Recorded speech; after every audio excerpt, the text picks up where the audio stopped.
new theory about human nature was put forward by Sigmund Freud. He had discovered, he said, primitive sexual and aggressive forces hidden deep inside the minds of all human beings. Forces which, if not controlled, led individuals and societies to chaos and destruction. This series is about how those in power have used Freud's theories to try and control the dangerous crowd in an age of mass democracy. At the heart of the story is not just Sigmund Freud, but other members of the Freud family. When whippoorwill calls. This episode is about Freud's American nephew, Edward Bernays. Bernays is almost completely unknown today, but his influence on the 20th century was nearly as great as his uncle's. Because Bernays was the first person to take Freud's ideas about human beings and use them to manipulate the masses.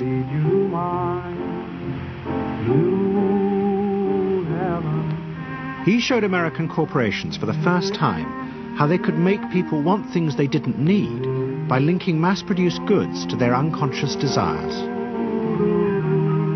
Out of this would come a new political idea of how to control the masses.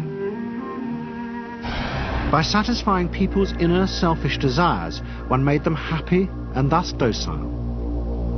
It was the start of the all-consuming self, which has come to dominate our world today.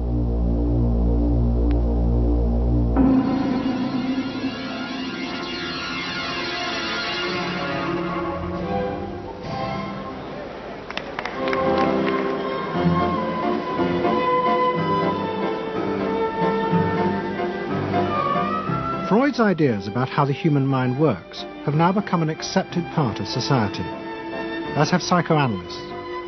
Every year, the psychotherapist's ball is held in a grand palace in Vienna. This is the psychotherapy ball. Psychotherapists come, some advanced patients come, or former patients come, and many other people, friends, but also people from the Viennese society who like to go to a nice, elegant, comfortable ball. But it was not always so. 100 years ago, Freud's ideas were hated by Viennese society. At that time, Vienna was the centre of a vast empire ruling Central Europe. And to the powerful nobility of the Habsburg court, Freud's ideas were not only embarrassing, but the very idea of examining and analysing one's inner feelings was a threat to their absolute control. You see, at that time, these people had the power. And of course, you just were not allowed to show your bloody feelings. I mean, you just couldn't. You know, I mean, you couldn't, if you were unhappy. Can you imagine, for instance, you sit somewhere in the country in a castle, you are deeply unhappy, you are a woman.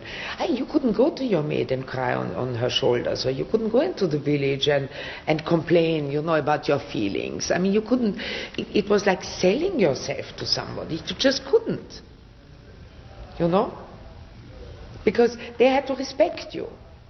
Now, of course, Freud, you see, put that thought very much into question, because you see, to examine yourself, you would have to put a lot of other things into question, your society, everything what surrounds you.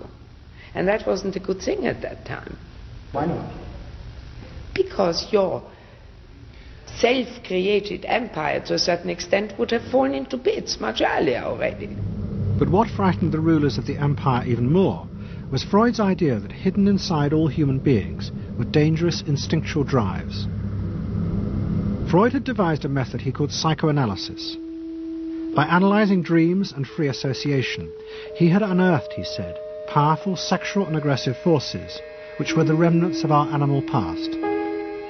Feelings we repressed because they were too dangerous. Freud devised a method for exploring a hidden part of the mind, which we nowadays call the unconscious, which is a part that is totally unknown to our consciousness, that there exists a barrier in all our minds which prevents these hidden and unwelcome impulses of the unconscious from emerging. Good night.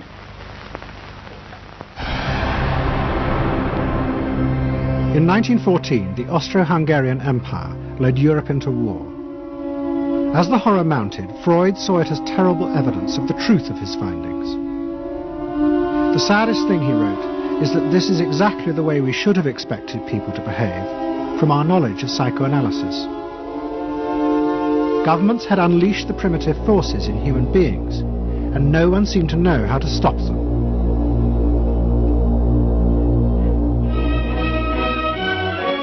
At that time, Freud's young nephew, Edward Bernays, was working as a press agent in America. His main client was the world-famous opera singer Caruso, who was touring the United States.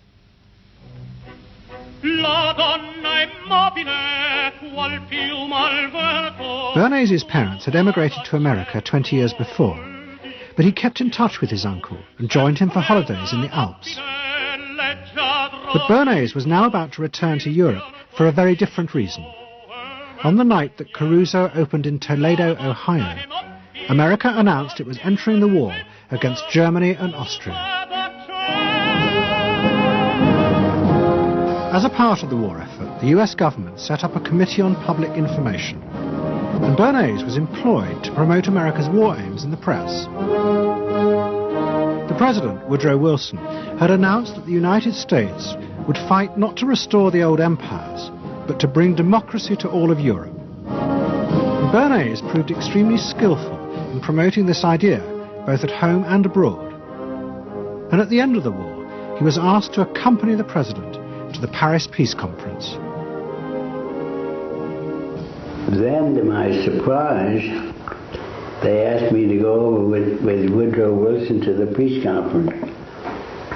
And at the age of 26, I was in Paris for the entire time of the peace conference that was held in the suburb of Paris, and we worked to make the world safe for democracy. That was a big slogan. Wilson's reception in Paris astounded Bernays and the other American propagandists. Their propaganda had portrayed Wilson as a liberator of the people, a man who would create a new world in which the individual would be free. They had made him a hero of the masses. And as he watched the crowds surge around Wilson, Bernays began to wonder whether it would be possible to do the same type of mass persuasion, but in peacetime. When I came back to the United States, I decided that if you could use propaganda for war, you could certainly use it for peace. And propaganda got to be a bad word because of the Germans using it. So what I did was to try to find some other words. So we found the word Council on Public Relations. Bernays returned to New York and set up as a public relations counsel in a small office off Broadway. It was the first time the term had ever been used. Since the end of the 19th century, America had become a mass industrial society, with millions clustered together in the cities. Bernays was determined to find a way to manage and alter the way these new crowds thought and felt. To do this, he turned to the writings of his uncle Sigmund. While in Paris, Bernays had sent his uncle a gift of some Havana cigars. In return, Freud had sent him a copy of his general introduction to psychoanalysis. Bernays read it, and the picture of hidden irrational forces inside human beings fascinated him. He wondered whether he might make money by manipulating the unconscious. What Eddie got from Freud was indeed this idea that there is a lot more going on in human decision-making, not only among individuals, but even more importantly among groups, than this idea that information drives behavior. And so Eddie began to formulate this idea that you had to look at things that would play to people's irrational emotions. And you see, that moved Eddie immediately into a different category from other people in his field and most government officials and managers of the day who thought if you just hit people with all this factual information, they would look at that and say, oh, of course. And Eddie knew that was not the way the world worked. Bernays set out to experiment with the minds of the popular classes. His most dramatic experiment was to persuade women to smoke. At that time, there was a taboo against women smoking, and one of his early clients, George Hill, the president of the American Tobacco Corporation, asked Bernays to find a way of breaking it. He said, we're losing half of our market because men have invoked a taboo against women smoking in public. Can you do anything about that? I said, let me think about it. And then I said, have I your permission to see a psychoanalyst to find out what cigarettes mean to women? He said, what'll it cost? So I called up Dr. Brill, A.A. Brill, who was a leading psychoanalyst in New York at that time. How come you didn't call your uncle? Why didn't you call your uncle? Because he was in Vienna. A.A. Brill was one of the first psychoanalysts in America, and for a large fee he told Bernays that cigarettes were a symbol of the penis and of male sexual power. He told Bernays that if he could find a way to connect cigarettes with the idea of challenging male power, then women would smoke, because then they would have their own penises. Every year, New York held an Easter Day parade to which thousands came, and Bernays decided to stage an event there. He persuaded a group of rich debutantes to hide cigarettes under their clothes. Then they should join the parade, and at a given signal from him, they were to light up the cigarettes dramatically. Bernays then informed the press that he had heard that a group of suffragettes were preparing to protest by lighting up what they called torches of freedom. He knew this would be an outcry, and he knew that all of the photographers would be there to capture this moment. And so he was ready with a phrase which was torches of freedom. And so here you have a symbol, women, young women, debutantes, smoking a cigarette in public with a phrase that means anybody who believes in this kind of equality pretty much has to support them in the ensuing debate about this, because torches of freedom. I mean, what's on all American coins? It's liberty. She's holding up the torch. You see? And so all of this is there together. There's emotion, there's memory, there's a rational phrase, even though it's using a lot of emotional elements. It's a phrase that works in a rational sense. All of this is together. And so the next day, this was not just in all of the New York papers, it was across the United States and around the world. And from that point forward, the sale of cigarettes to women began to rise. He had made them socially acceptable with a single symbolic act. What Bernays had created was the idea that if a woman smoked, it made her more powerful and independent, an idea that still persists today. Embrace me, my sweet embrace. It made him realize that it was possible to persuade people to behave irrationally if you link products to their emotional desires and feelings. The idea that smoking actually made women freer was completely irrational, but it made them feel more independent. It meant that irrelevant objects could become powerful emotional symbols of how you wanted to be seen by others. Eddie Bernays saw the way to sell product was not to sell it to your intellect, that you ought to buy an automobile, but that you will feel better about it if you have this automobile. I think he originated that idea, that they weren't just purchasing something, but they were engaging themselves emotionally or personally in the product or service. That it's not, you think you need a new piece of clothing, but you'll feel better with the piece of clothing. That was his contribution in a very real sense. We see it all over the place today, but I think he originated the idea of the emotional connect to a product or service. What Bernays was doing fascinated America's corporations.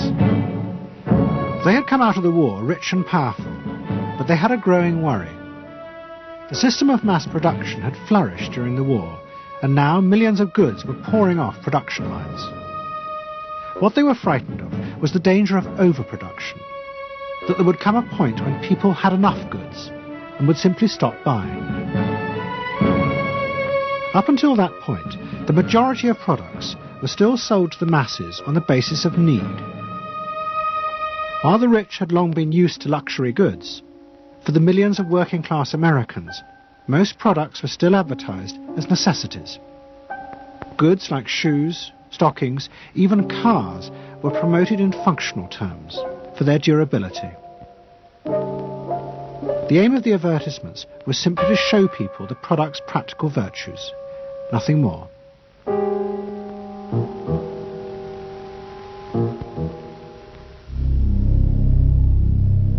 What the corporations realized they had to do was transform the way the majority of Americans thought about products. One leading Wall Street banker, Paul Mazur of Lehman Brothers, was clear about what was necessary. We must shift America, he wrote, from a needs to a desires culture. People must be trained to desire, to want new things even before the old have been entirely consumed. We must shape a new mentality in America. Man's desires must overshadow his needs. Prior to that time, there was no American consumer. There was the American worker, and there was the American owner, and they manufactured and they saved and they ate what they had to, and the people shopped for what they needed. And while the very rich may have bought things they didn't need, most people did not. And Mazur envisioned a break with that, where you would have things that you didn't actually need, but you wanted, as opposed to needed. And the man who would be at the center of changing that mentality for the corporations was Edward Bernays. Bernays really is the guy within the United States, more than anybody else, who sort of brings to the table psychological theory as something that is an essential part of how, from the corporate side, of how we are going to appeal to the masses effectively. And the whole sort of merchandising establishment and sales establishment is ready for Sigmund Freud. I mean, they are ready for understanding what motivates the human mind.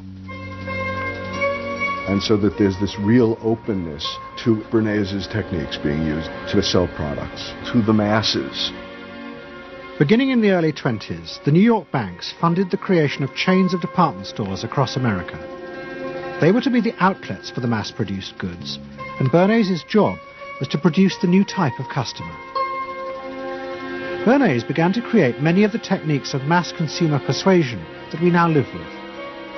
He was employed by William Randolph Hearst to promote his new women's magazines, and Bernays glamorized them by placing articles and advertisements that linked products made by others of his clients to famous film stars like Clara Bow, who was also his client. Bernays also began the practice of product placement in the movies, and he dressed the stars at the film's premieres with clothes and jewellery from other firms he represented. He was, he claimed, the first person to tell car companies they could sell cars as symbols of male sexuality. He employed psychologists to issue reports that said products were good for you, and then pretended they were independent studies. He organised fashion shows in the department stores and paid celebrities to repeat the new and essential message: you bought things not just for need, but to express your inner sense of yourself to others. There's a psychology of dress. Have you ever thought about it? How it can express your character? You all have interesting characters, but some of them are all hidden. I wonder why you all want to dress always the same, with the same hats and the same coats. I'm sure all of you are interesting and have wonderful things about you, but looking at you in the street, you all look so much the same. And that's why I'm talking to you about the psychology of dress. Try and express yourselves better in your dress. Bring out certain things that you think are hidden. I wonder if you've thought of this angle of your personality. I'd like to ask you some questions. Why do you like short skirts? Oh, because there's more to see. More to see, eh? What good does that do you? It makes you more attractive. Does? In 1927, an American journalist wrote, "A change has come over our democracy. It is called consumptionism. The American citizen's first importance to his country is now no longer that of citizen, but that of consumer." The growing wave of consumerism helped in turn to create a stock market boom. And yet again, Edward Bernays became involved, promoting the novel idea that ordinary people should buy shares, borrowing money from banks he also represented. And yet again, millions followed his advice. He was uniquely knowledgeable about how people in large numbers are going to react to products and ideas and so on.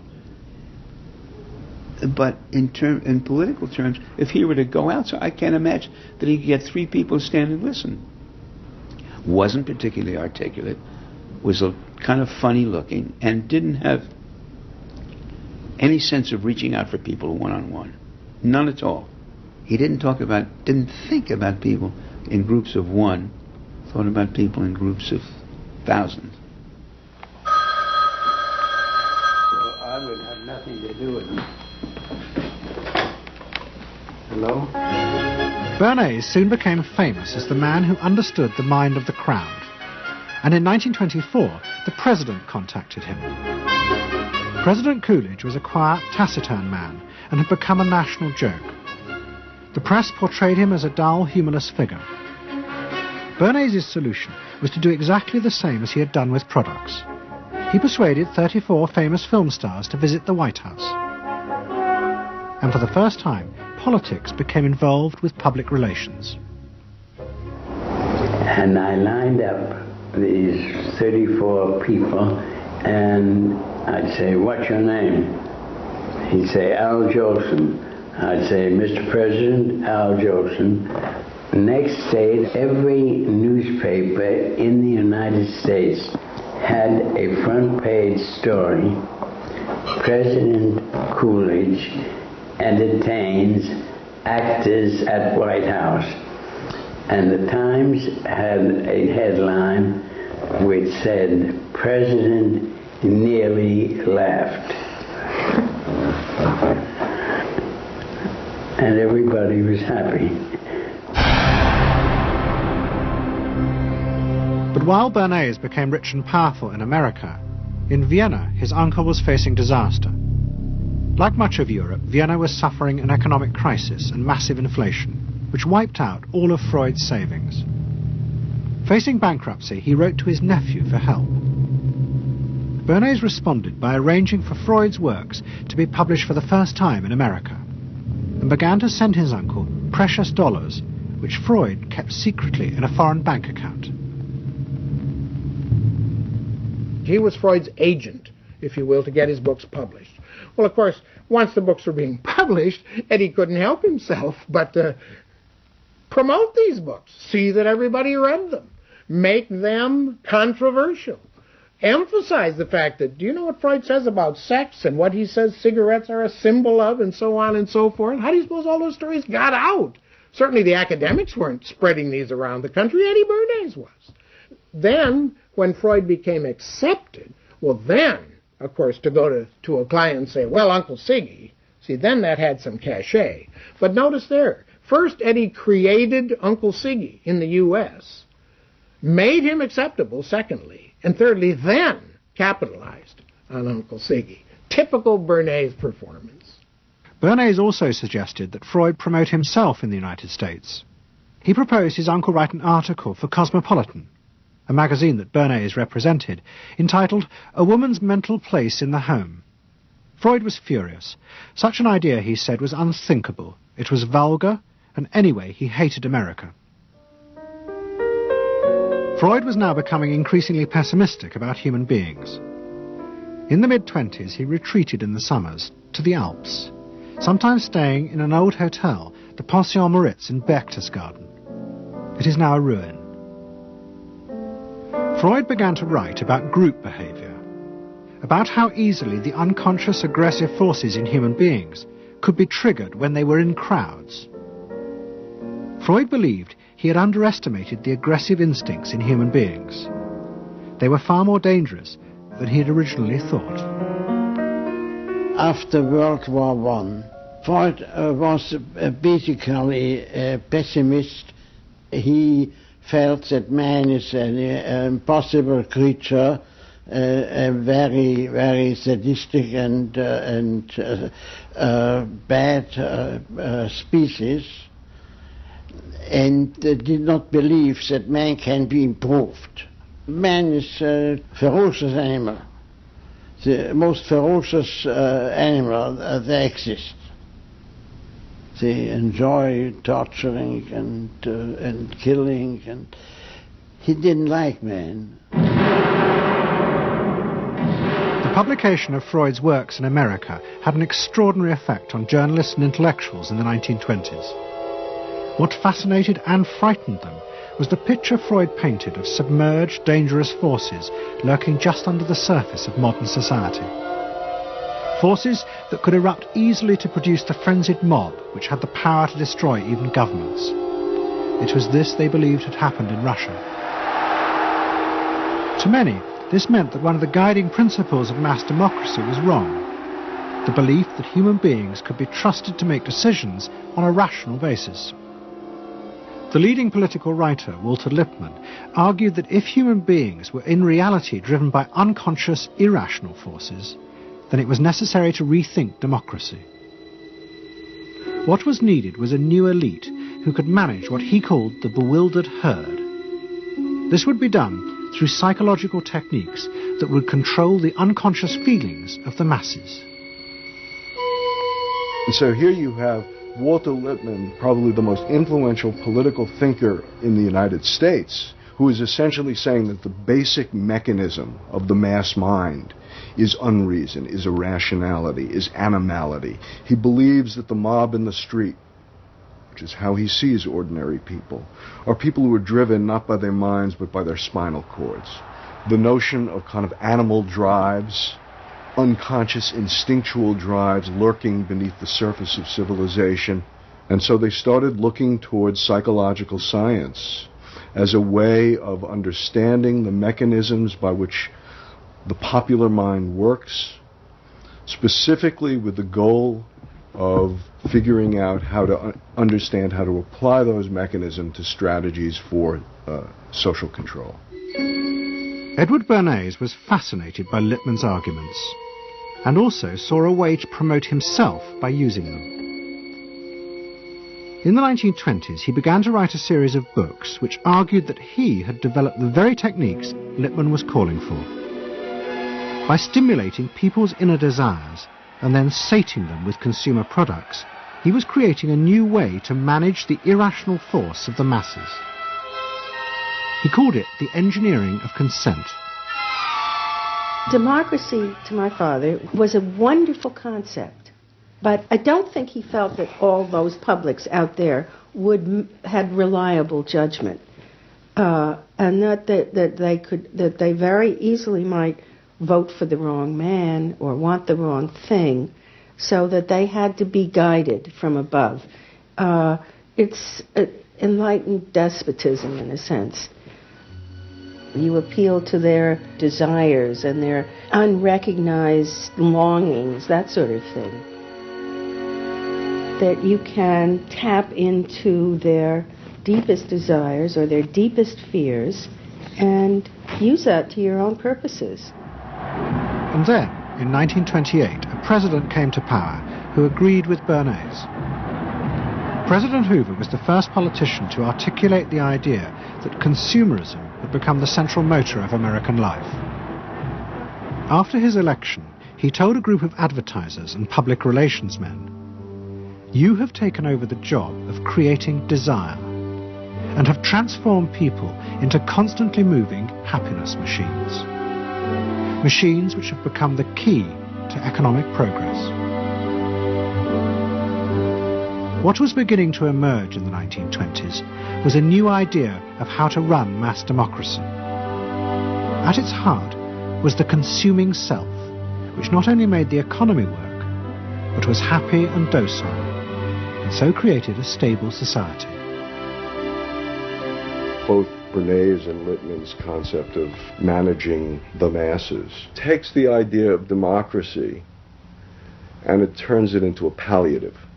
It turns it into giving people some kind of feel-good medication that will respond to an immediate pain or an immediate yearning, but will not alter the objective circumstances one iota. I mean, democracy really, the idea of democracy at its heart was about changing the relations of power that had governed the world for so long. And Bernays' concept of democracy was one of maintaining the relations of power, even if it meant that one needed to sort of stimulate the psychological lives of the public. And in fact, in his mind, that was what was necessary. That if you can keep stimulating the irrational self, then leadership can basically go on doing what it wants to do. Bernays now became one of the central figures in a business elite that dominated American society and politics in the 1920s. He also became extremely rich and lived in a suite of rooms in one of New York's most expensive hotels, where he gave frequent parties. Oh my goodness, he had a home in the corner suite of the Sherry Netherland Hotel. And here's this wonderful suite with all these windows looking out on Central Park and across at the plaza and on the square. And he would use this place to hold a soiree. The mayor would come, all the media leaders would come, the political leaders, the business leaders, the people in the arts. I mean, it was a who's who.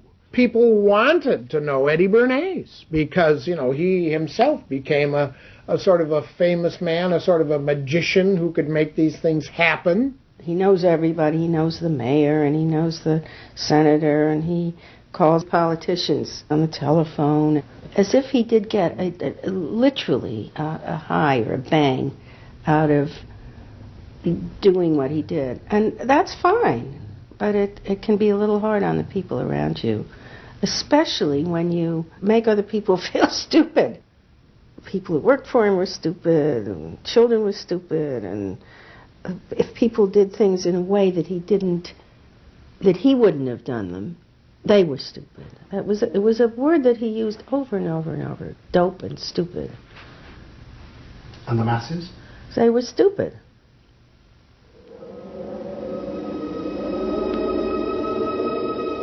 But Bernays' power was about to be destroyed dramatically, and by a type of human irrationality he could do nothing to control. At the end of October 1929, Bernays organised a huge national event to celebrate the 50th anniversary of the invention of the light bulb. President Hoover, the leaders of major corporations, and bankers like John D. Rockefeller were all summoned by Bernays to celebrate the power of American business. But even as they gathered, news came through that shares on the New York Stock Exchange were beginning to fall catastrophically. Throughout the 1920s, speculators had borrowed billions of dollars. The banks had promoted the idea that this was a new era where market crashes were a thing of the past. But they were wrong. What was about to happen was the biggest stock market crash in history. Investors had panicked and begun to sell in a blind, relentless fury that no reassurance by bankers or politicians could halt. And on the 29th of October 1929, the market collapsed.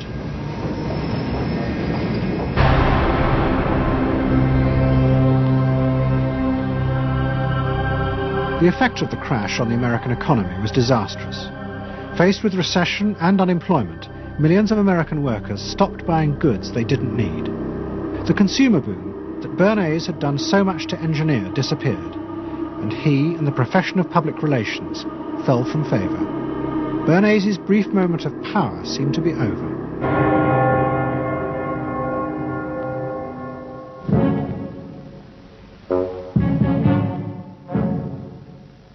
The effect of the Wall Street crash on Europe was also catastrophic. It intensified the growing economic and political crisis in the new democracies. In both Germany and Austria, there were violent street battles between the armed wings of different political parties. Against this backdrop, Freud, who was suffering from cancer of the jaw, retreated yet again to the Alps. He wrote a book called Civilization and Its Discontents. It was a powerful attack on the idea that civilization was an expression of human progress. Instead, Freud argued, civilization had actually been constructed to control the dangerous animal forces inside human beings. What was implicit in Freud's argument was that the ideal of individual freedom, which was at the heart of democracy, was impossible. Human beings could never be allowed to truly express themselves because it was too dangerous. They must always be controlled and would thus always be discontent.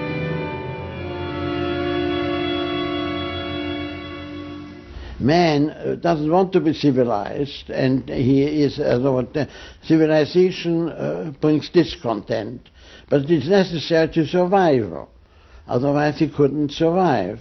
So he must be discontent, because this would be the only way to keep him within limits. But what did Freud think about the idea of the equality of man? He didn't believe in it.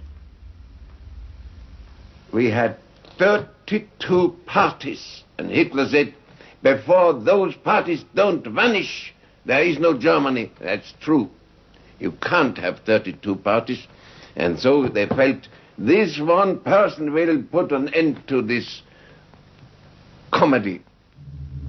Freud was not alone in his pessimism. Politicians like Adolf Hitler emerged from a growing despair in the 1920s about democracy.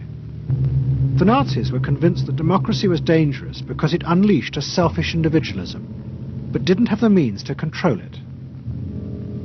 Hitler's party, the National Socialists, stood in elections, promising in their propaganda that they would abandon democracy because of the chaos and unemployment it led to. Die Parteien versprachen den Himmel auf Erden.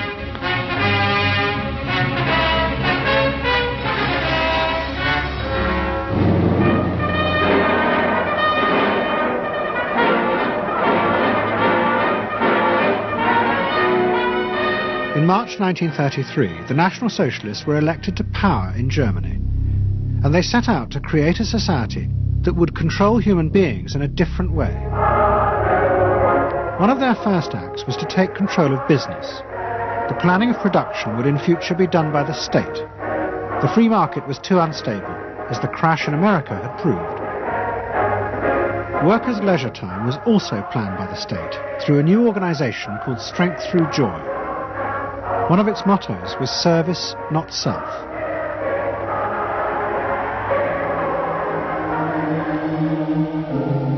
But the Nazis did not see this as a return to an old form of autocratic control. It was a new alternative to democracy, in which the feelings and the desires of the masses would still be central, but they would be channeled in such a way as to bind the nation together. The chief exponent of this was Joseph Goebbels, the Minister of Propaganda. Es mag gut sein, Macht zu besitzen, die auf Gewehren ruht. Besser aber und beglückender ist es, das Herz eines Volkes zu gewinnen und es auch zu behalten. Goebbels organized huge rallies, whose function, he said, was to forge the mind of the nation into a unity of thinking, feeling and desire. One of his inspirations, he told an American journalist, was the writings of Freud's nephew, Edward Bernays.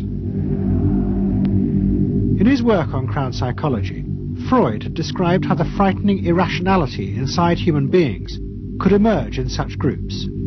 The deep, what he called libidinal forces of desire are given up to the leader, while the aggressive instincts are unleashed on those outside the group. Freud wrote this as a warning. But the Nazis were deliberately encouraging these forces because they believed they could master and control them.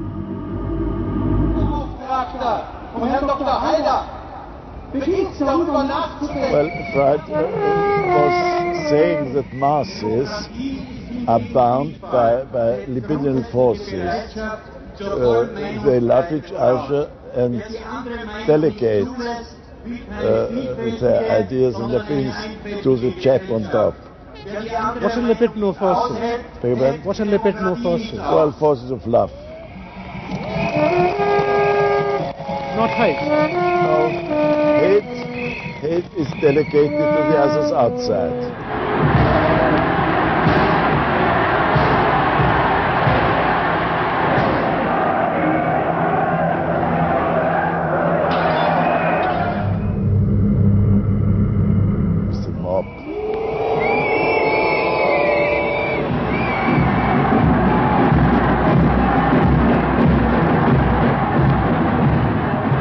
I could see from afar, looking up Wilhelmstraße towards Unter den Linden, how those 100,000 of people, when they passed Hitler, they just became completely delirious. They began to shout these cries I will never get out of my ears. Heil, Sieg, Heil. They demented. And here I got confirmation how those irrational forces, uncontrollable forces in Germany, in the Germans, had erupted, had broken out, were running riot, were departing, marching on.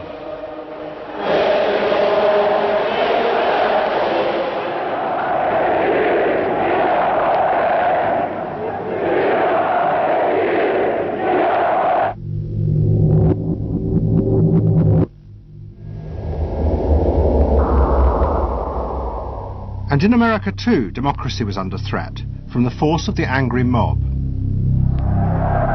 The effect of the stock market crash had been disastrous.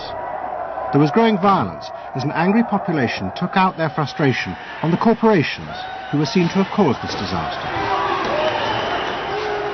Then, in 1932, a new president was elected who was also going to use the power of the state to control the free market. But his aim was not to destroy democracy, but to strengthen it. And to do this, he was going to develop a new way of dealing with the masses. I am prepared, under my constitutional duty, to recommend the measures that a stricken nation in the midst of a stricken world may require. But in the event that the national emergency is still critical, I shall not evade the clear course of duty that will then confront me. I shall ask the Congress for the one remaining instrument to meet the crisis: broad executive power.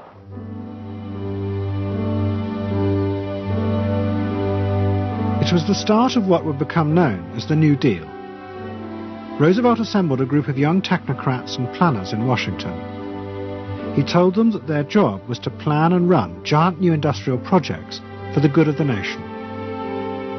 Roosevelt was convinced that the stock market crash had shown that laissez-faire capitalism could no longer run modern industrial economies. It had become the job of government. Big business was horrified, but the New Deal attracted the admiration of the Nazis, especially Joseph Goebbels. Wir betrachten die wirtschaftliche Entwicklung in Amerika mit dem allergrößten positiven Interesse. Und wir sind dort der festen Überzeugung, dass Präsident Roosevelt und seine Berater auf dem richtigen Wege sind. Es handelt sich in der Tat um das größte wirtschaftliche und soziale Problem aller Zeiten. Die vielen Millionen Arbeitslosen, die ihre Plätze an den Maschinen und in den Kontoren verloren haben, wieder an ihre alten Arbeitsstellen zurückzuführen. Das kann nicht allein der privaten Initiative überlassen werden. Ausschlaggebend ist, dass die öffentliche Hand mit positiven Maßnahmen eingreift. But although Roosevelt, like the Nazis, was trying to organize society in a different way, unlike the Nazis, he believed that human beings were rational and could be trusted to take an active part in government. Roosevelt believed it was possible to explain his policies to ordinary Americans and take into account their opinions. To do this, he was helped by the new ideas of an American social scientist called George Gallup. Favorite reading of New Deal Washington, the survey of U.S. public opinion.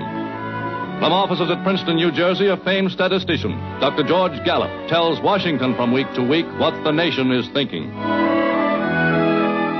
And in New York, Fortune magazine's analyst, Elmo Roper, compiles for publication a continuous record of the nation's approval or disapproval of how the country is being run. Gallup and Roper rejected Bernays' view that human beings were at the mercy of unconscious forces and so needed to be controlled. Their system of opinion polling was based on the idea that people could be trusted to know what they wanted. They argued that one could measure and predict the opinions and behaviour of the public if one asked strictly factual questions and avoided manipulating their emotions. Well, how about this one? Do you think Franklin D. Roosevelt's New Deal has been bad for the nation in general? No, that question's loaded. It automatically suggests an answer. Well, how about this? Is your present feeling toward President Roosevelt one of general approval or general disapproval? That's better. Prior to scientific polling, the view of many people was that you couldn't trust public opinion. It was irrational, that it was ill-informed, it was chaotic, unruly, and so forth. And so that opinion should be dismissed. But with scientific polling, I think it established very clearly that people are rational, that they do make good decisions, and this offers democracy a chance to be truly informed by the public, giving everybody a voice in the way the country is run. I know my father wouldn't necessarily say the voice of the public is the voice of God, but he did feel very much that the voice of the people is a rational voice and should be heard. What Roosevelt was doing was forging a new connection between the masses and politicians. No longer were they irrational consumers who were managed by sating their desires. Instead, they were sensible citizens who could take part in the governing of the country. In 1936, Roosevelt stood for re-election. He promised further control over big business. To the corporations, it was the beginning of a dictatorship.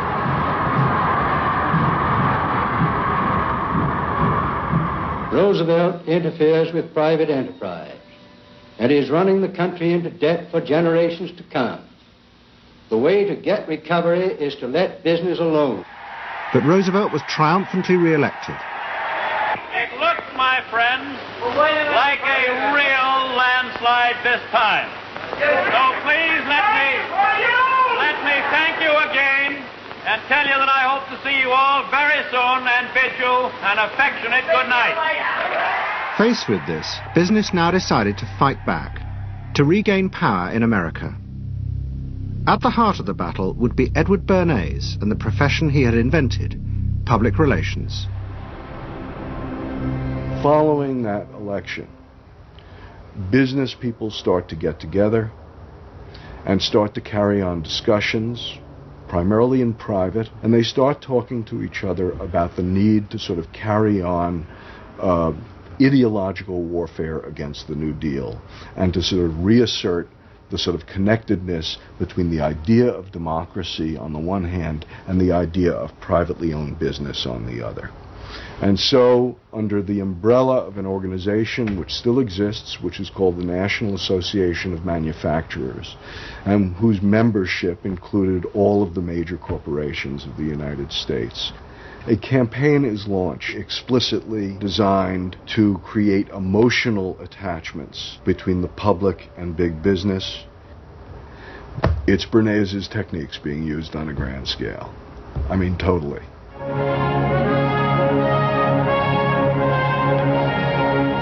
General Motors Parade of Progress, traveling the high roads and by roads of America, bringing to millions of Americans in their own hometown the fascinating story behind modern industry, showing... The campaign set out to show dramatically that it was business, not politicians, who had created modern America. A better mode of living for all of us.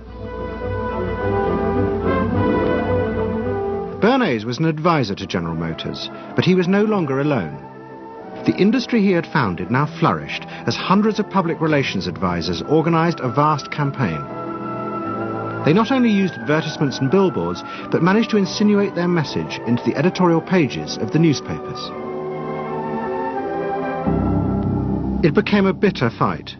In response to the campaign, the government made films that warned of the unscrupulous manipulation of the press by big business. And the central villain was the new figure of the public relations man.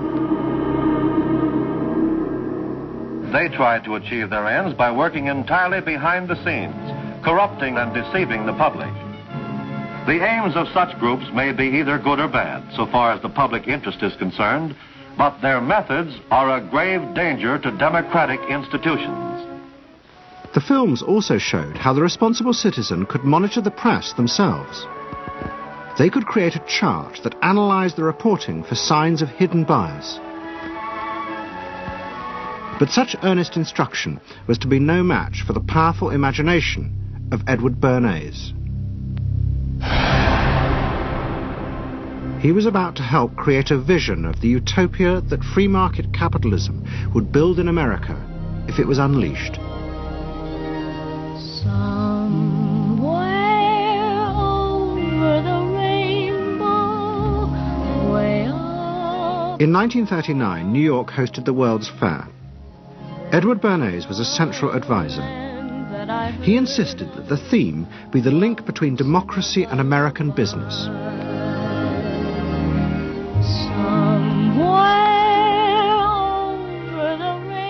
At the heart of the fair was a giant white dome that Bernays named Democracity. And the central exhibit was a vast working model of America's future, constructed by the General Motors Corporation. To my father, the World's Fair was an opportunity to keep the status quo, that is, capitalism in a democracy. Democracy and capitalism, that marriage, right, linking, just like that.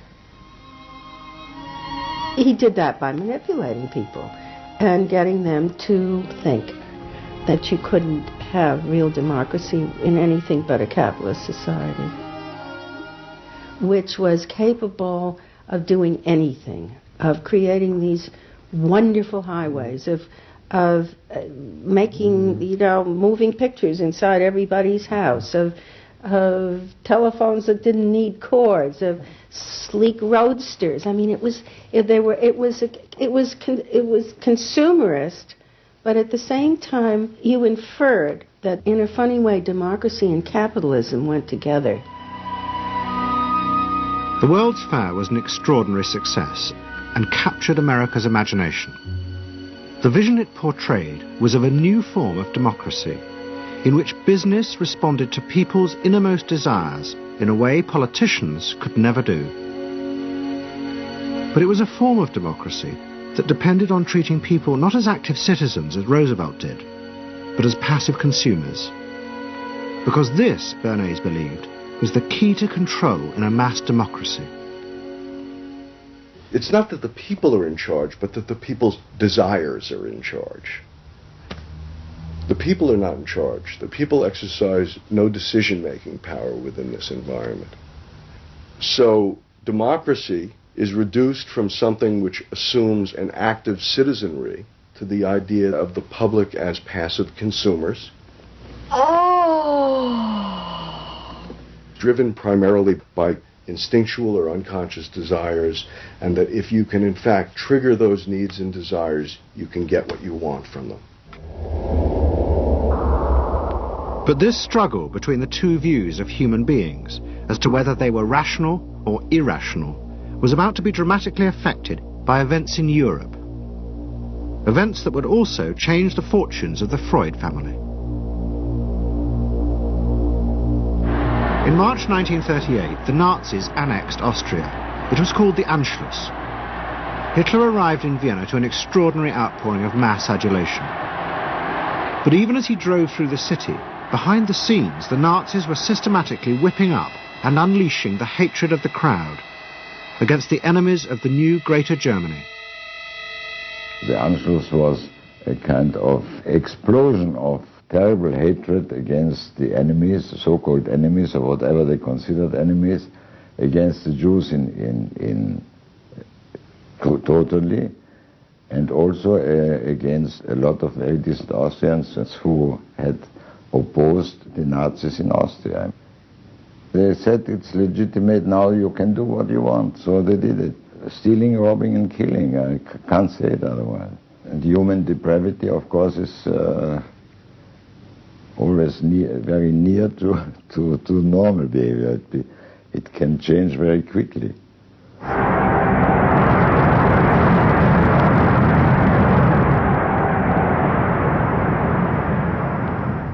As the violence and assassinations raged in Vienna, Freud decided he had to leave. His aim was to go to Britain, but he knew that Britain, like many countries, was refusing entry to most Jewish refugees.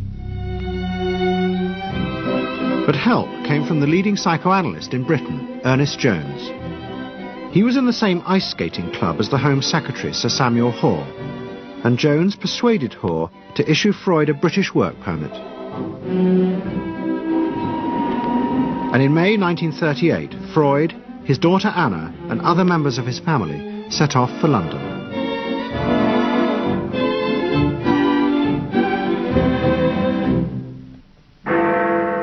Freud arrived in London as Britain was preparing for war, and he settled with his daughter Anna in a house in Hampstead.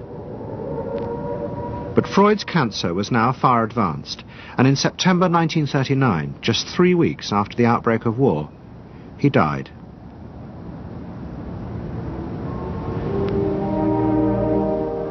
The Second World War would utterly transform the way governments saw democracy and the people they governed.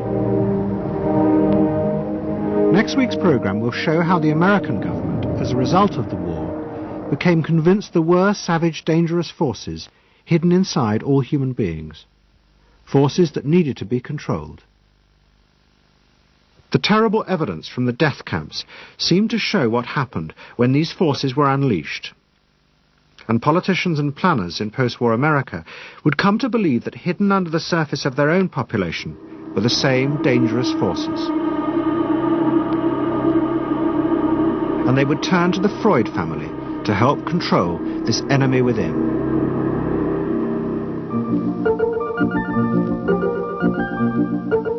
And ever adaptable, Edward Bernays would work not just for the American government, but the CIA. And Sigmund Freud's daughter Anna would also become powerful in the United States, because she believed that people could be taught to control the irrational forces within them. Out of this would come vast government programs to manage the inner psychological life of the masses.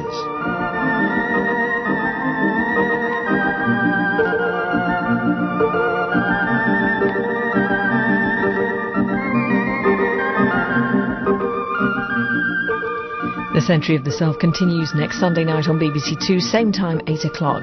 Tonight, the final part of SAS next.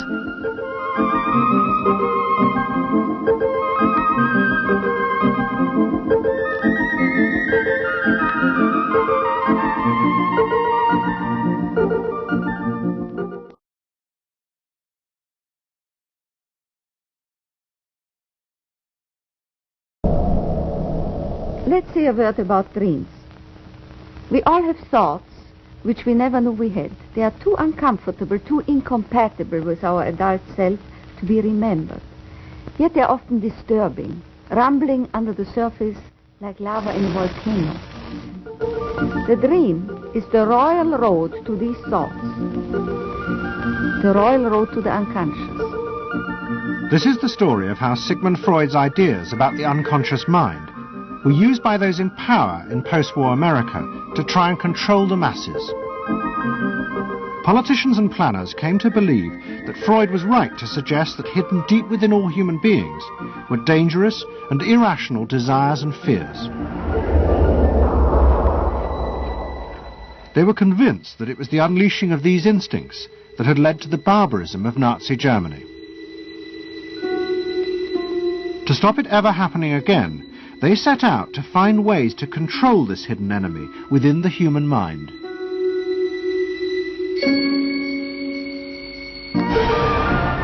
At the heart of the story are Sigmund Freud's daughter Anna and his nephew Edward Bernays, who had invented the profession of public relations. Their ideas were used by the US government, big business and the CIA to develop techniques to manage and control the minds of the American people. Those in power believed that the only way to make democracy work and create a stable society was to repress the savage barbarism that lurked just under the surface of normal American life.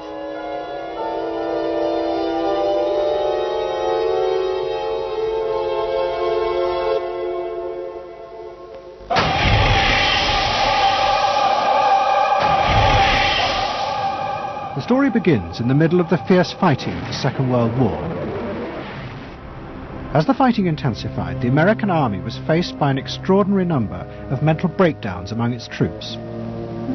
49% of all soldiers evacuated from combat were sent back because they suffered from mental problems. In desperation, the army turned to the new ideas of psychoanalysis. They made a film record of the experiment using hidden cameras. It says here on your record that you had headaches and that you had crying spells. Yes, sir. I believe in your profession is called nostalgia.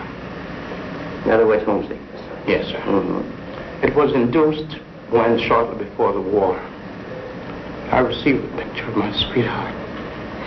Yes.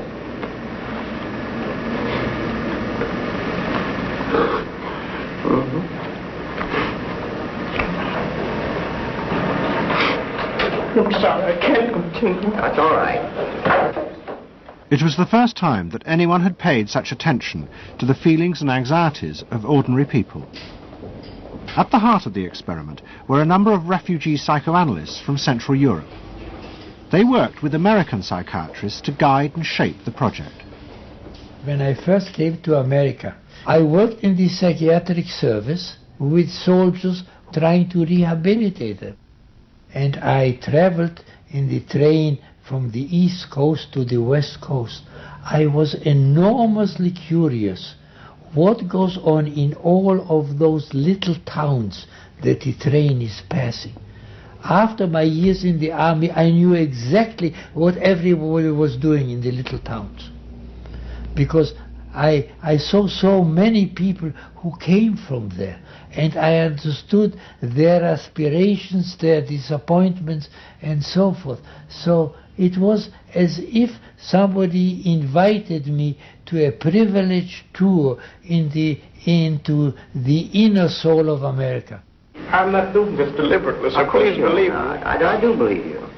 A display of emotion is sometimes very helpful. I hope so, sir. Sure, it gets it off your chest. Well, sir, to be perfectly honest with you, I'm very much in love with my sweetheart. She has been the one person that gave me a sense of importance, and that through her cooperation with me, we were able to surmount so many obstacles. Take it easy now, just talk to... The psychoanalysts used techniques developed by Freud to take the men back into their past. They became convinced that the breakdowns were not the direct result of fighting. The stress of combat had merely triggered old childhood memories. These were memories of the men's own violent feelings and desires, which they had repressed because they were too frightening. Think deeply. Let's go back. When was it To the psychoanalysts, it was overwhelming proof of Freud's theory that underneath human beings were driven by primitive, irrational forces. You want that? World War II was a major shattering experience because I discovered the enormous role of the irrational in the lives of most people. Yeah, that I can say, that I learned that the ratio between the irrational and the rational in America is very much in favor of the irrational. That there is much greater unhappiness, much more suffering, much more. A sadder country than one would imagine it from the advertisements that you get. A much more problematic country. Victory in the Second World War was celebrated as a triumph of democracy. But in private, many policymakers were worried about the implications of the analysis of the soldiers. It seemed to show that underneath every American were irrational, violent drives. What had happened in Germany seemed to bear this out. The complicity of so many ordinary Germans in mass killings during the war showed just how easily these forces could break through and overwhelm democracy.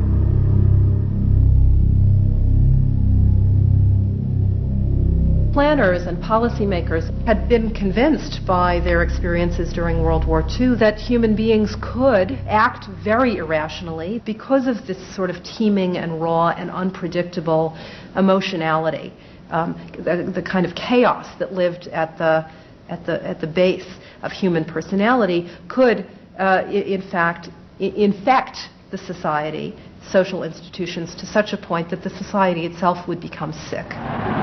That's what they believe happened in Germany, in which the irrational, the anti-democratic went wild.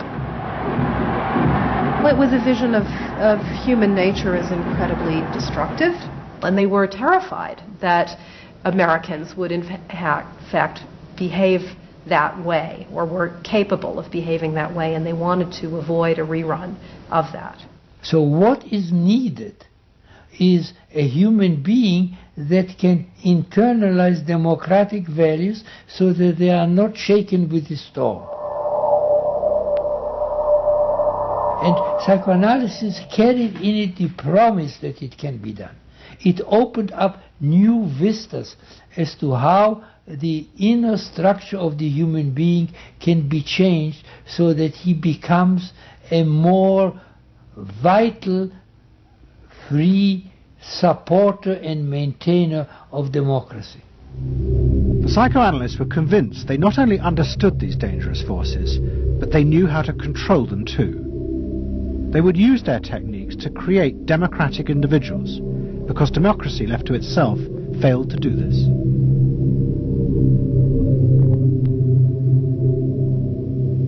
The source of this idea was not only Sigmund Freud, but his youngest daughter, Anna. She had fled with her father to London before the outbreak of war, and after he died, Anna Freud became the acknowledged leader of the world psychoanalytic movement. She saw her job as to fulfill her father's dream of making his ideas accepted throughout the world. At the center of the Freud movement stood Tante Anna, because she managed to work herself into that position.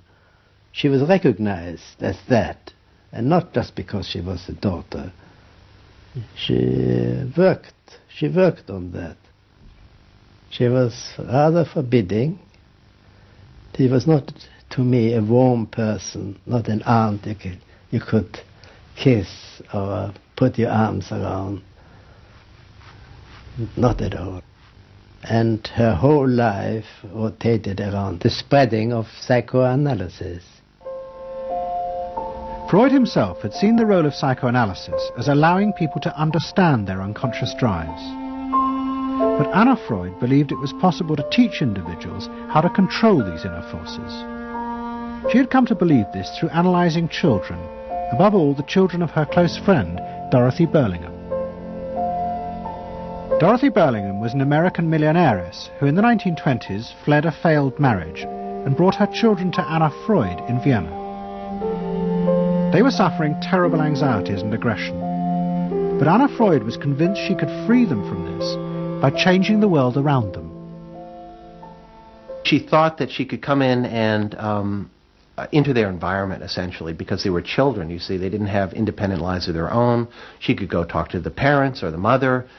She could go to the schools. She could influence their real world, the actual external world, to change their lives and to help them. And to change them as people? I think that was part of what her idea was, is that she felt that she could change them. From her analysis of the Burlingham children, Anna Freud developed a theory of how to control the inner drives. It was simple. You taught the children to conform to the rules of society. But this was more than just moral guidance. Anna Freud believed that if children like the Burlinghams strictly followed the rules of accepted social conduct, then as they grew up, the conscious part of their mind, what was called the ego, would be greatly strengthened in its struggle to control the unconscious. But if children did not conform, their ego would be weak, and they would be prey to the dangerous forces of the unconscious. In my father's case, they were concerned that he would be a homosexual. And so a lot of their efforts went into preventing or trying to stop my father from becoming a homosexual. Whether or not he would have or did, or, it's unknown to me. Why did they want to stop him?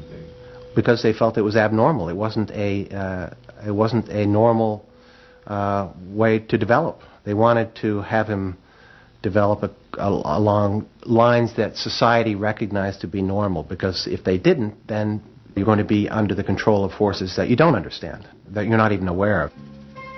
The analysis seemed to be a great success, and in the 30s the Burlingham children had returned to America. They settled down to happy married lives in the suburbs. What they didn't realize was that their experience was about to become a template for a giant social experiment to control the inner mental life of the American population. In 1946, President Truman signed the National Mental Health Act. It had been born directly out of the wartime discoveries by psychoanalysts that millions of Americans who had been drafted suffered hidden anxieties and fears. The aim of the act was to deal with this invisible threat to society. Shocked by the appalling percentage of the emotionally unstable revealed by the World War II draft figures, Congress in 1946 passed the National Mental Health Act, which recognized for the first time that mental illness was a national problem. Keenly aware of the tremendous problems ahead is Dr. Robert H. Felix, director of the vast new project. A primary objective of the National Mental Health Program is to increase our fund of scientific knowledge about mental health and about mental illness. We're not doing this. Why? Because there are all too few skilled mental health workers. Two of the principal architects of the Act were the Menninger brothers, Carl and Will. Will had run the wartime psychotherapy experiments, and now he and his brother began to train hundreds of new psychiatrists. The Menningers were convinced that it would be possible to apply Anna Freud's ideas on a wide scale, and to adults as well as children. The psychiatrist's job would be to teach ordinary Americans how to control their unconscious drives. Psychoanalysis could be used to make a better society. They said psychoanalytic thinking could make for the betterment of society, because you could change the way the mind functioned, and you could take the ways in which people did hurtful things to themselves and others and alter them by enlarging their understanding. And this was the vision psychoanalysis brought. That you could really change people. That you could really change people. And you could change them almost in limitless ways. In the late 40s, a vast project began in America to apply the ideas of psychoanalysis to the masses. Psychological guidance centres were set up in hundreds of towns. They were staffed by psychiatrists who believed it was their job to control the hidden forces inside the minds of millions of ordinary Americans. Yes, I need something done. I need some help. Did you have any particular teachers that you liked, any sort? I liked all my teachers except one, I remember. Well, what was the trouble with this one? I don't know, she just scared me most of the time. And holler at me and I'd run outside and vomit. I hate my brother. Loathe him. Despise him. At the same time, thousands of counsellors were trained to apply psychoanalysis to marriage guidance. And social workers were sent out to visit people's homes and advise on the psychological structure of family life. Behind all this was the fundamental idea of Anna Freud's, that if people were encouraged to conform to the accepted patterns of family and social life, then their ego would be strengthened. They would be able to control the dangerous forces within them. When your emotions control your actions, it affects not only yourself, but the people around you. And if this sort of flare-up is repeated often, it might lead to a permanently warped personality. You can control the fire of your emotions so that your personality becomes more pleasant. So we expect that someone who's been through that experience will be much more insightful, much more understanding, and a much better regulated person. And what happens to the dog? And regulation includes being able to let go, as it were, to enjoy a football game or a soccer game.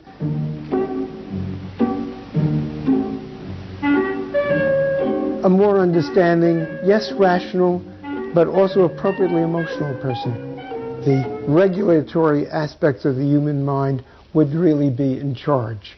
Instead of being overwhelmed by our passions and by our darker impulses. That one would be master or mistress of one's own passions. They just felt that the road to happiness was in adapting to the external world in which they lived. That people could be uncrippled from their own neurotic conflicts and impulses, that they would not engage in self-destructive behavior, that they would in fact adapt to the reality about them. They never questioned the reality. They never questioned that it might itself be a source of evil or something to which you could not adapt without compromise or without suffering or without exploiting yourself in some way. So there was this fit with the politics of the day. And a balance of emotions is important to a well-rounded personality. But it was only the beginning of the rise to power of psychoanalysis in America. Psychoanalysts were about to move into big business and use their techniques not just to create model citizens, but model consumers. Last week's episode showed how Freud's American nephew, Edward Bernays, had been the first to convince American corporations that they could sell products by connecting them with people's unconscious feelings. But now, a group of psychoanalysts were going to take what Bernays had begun and invent a whole range of techniques to get inside and manage the unconscious mind of the consumer. They were led by Ernest Dichter. Dichter had practiced next door to Freud in Vienna, but he had come to America and set up the Institute for Motivational Research in an old mansion north of New York. This is the Institute for Motivational Research, a place devoted to the intriguing business of finding out why people behave as they do, why they buy as they do, why they respond to advertising as they do. And this is Dr. Ernest Dichter. We don't go out and ask directly, why do you buy, why don't you? What we try to do instead is to understand the total personality, the self-image of the customer. We use all the resources of modern social sciences.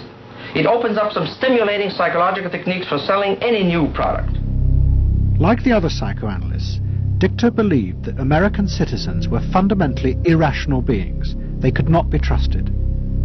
Their real reasons for buying products were rooted in unconscious desires and feelings. And Dichter wanted to find ways to uncover what he called the secret self of the American consumer. He was trying to get out of people's mind the unconscious motivations that they had for purchasing. These could be sexual, they could be psychological, they could be sociological, they could be a demand for status, a demand for recognition. There were things that people couldn't verbalize or wouldn't verbalize because they were too secret to them. They were too much a part of their nature, and they would be embarrassed. They would be embarrassed if they came out and said things like this. He would interview people, but not ask them direct questions, but let them talk freely like you do in psychoanalysis. And that was his background. And so he said, why can't we have a group therapy session about products? All right? And so Dichter built this room up above his garage, and he said we can have psychoanalysis of products. They can actually act out and verbalize their wants and needs. What we're going to do is try a couple of these salad dressings. So let's see what happens. Here is our typical housewife. She doesn't follow the instructions. And they could be observed and watched, and other people could comment, and they could talk about it, and everybody could join in.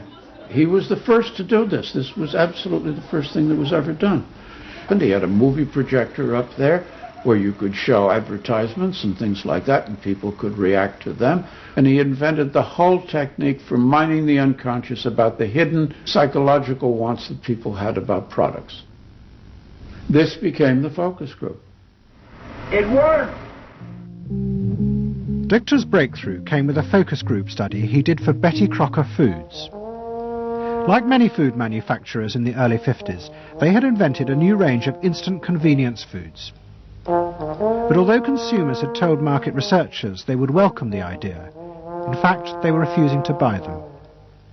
The worst problem was the Betty Crocker cake mix. Dichter did a series of focus groups where housewives free associated about the cake mix. He concluded that they felt unconscious guilt at the new image being promoted of ease and convenience. In other words, he understood that the barrier to the consumption of the product was the housewife's feeling of guilt about using it. They basically, on one hand, wanted to make it easy for themselves, but they felt guilty about it. So what you've got to do in those circumstances is remove the barrier being guilt. The way you do that is to give the housewife a greater sense of participation. And how do you do that? By adding an egg. Simple as that. As simple as that. Dichter told Betty Crocker to put an instruction on the packet that the housewife should add an egg. It would be an unconscious symbol, he said, of the housewife mixing in her own eggs as a gift to her husband, and so would lessen the guilt. Betty Crocker did it, and the sales soared. My cake is ready. The consumer may have basic needs that the consumer himself or herself doesn't fully understand. You have to know what those needs are in order to fully exploit the consumer. Is it wrong to give people what they want by taking away their defenses, helping remove their defenses? It seems so much longer than last year. It is. Nearly 4 inches longer in some models. Oh! Dichter's success led to a rush by corporations and advertising agencies to employ psychoanalysts. They became known as the Depth Boys, and they promised to show companies how to make millions by connecting their products with people's hidden desires. Dichter himself became a millionaire, famous for inventing slogans like "a tiger in your tank." Even the marketing of the Barbie doll came from a children's focus group. And so it goes. But Dichter was convinced that this was far more than just selling. Like Anna Freud, he believed that the environment could be used to strengthen the human personality. And products have the power both to sate inner desires and give people a feeling of common identity with those around them. It was a strategy for creating a stable society. Dichter called it the strategy of desire. To understand a stable citizen, you have to know that modern man quite often tries to work off his frustrations by spending on self-gratification. Modern man is eternally ready to fill out his self-image by purchasing products which complement it. If you identify yourself with a product, it can have a therapeutic value. It improves your self-image, and you become a more secure person, and you have suddenly this confidence of going out in the world and doing what you want successfully. Bernays believes that that would then improve the whole of our society and become the best society on this planet.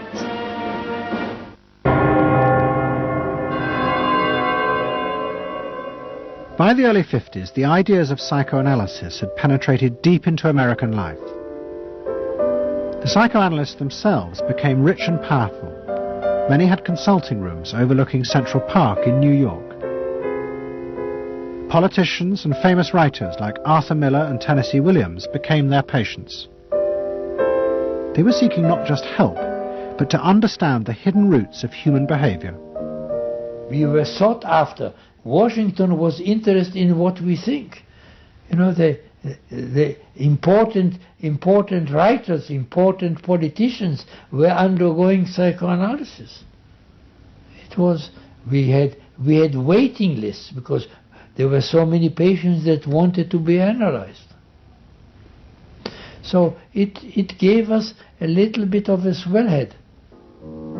And as the psychoanalysts' ideas took hold in America, a new elite began to emerge, in politics, social planning, and in business. What linked this elite was the assumption that the masses were fundamentally irrational.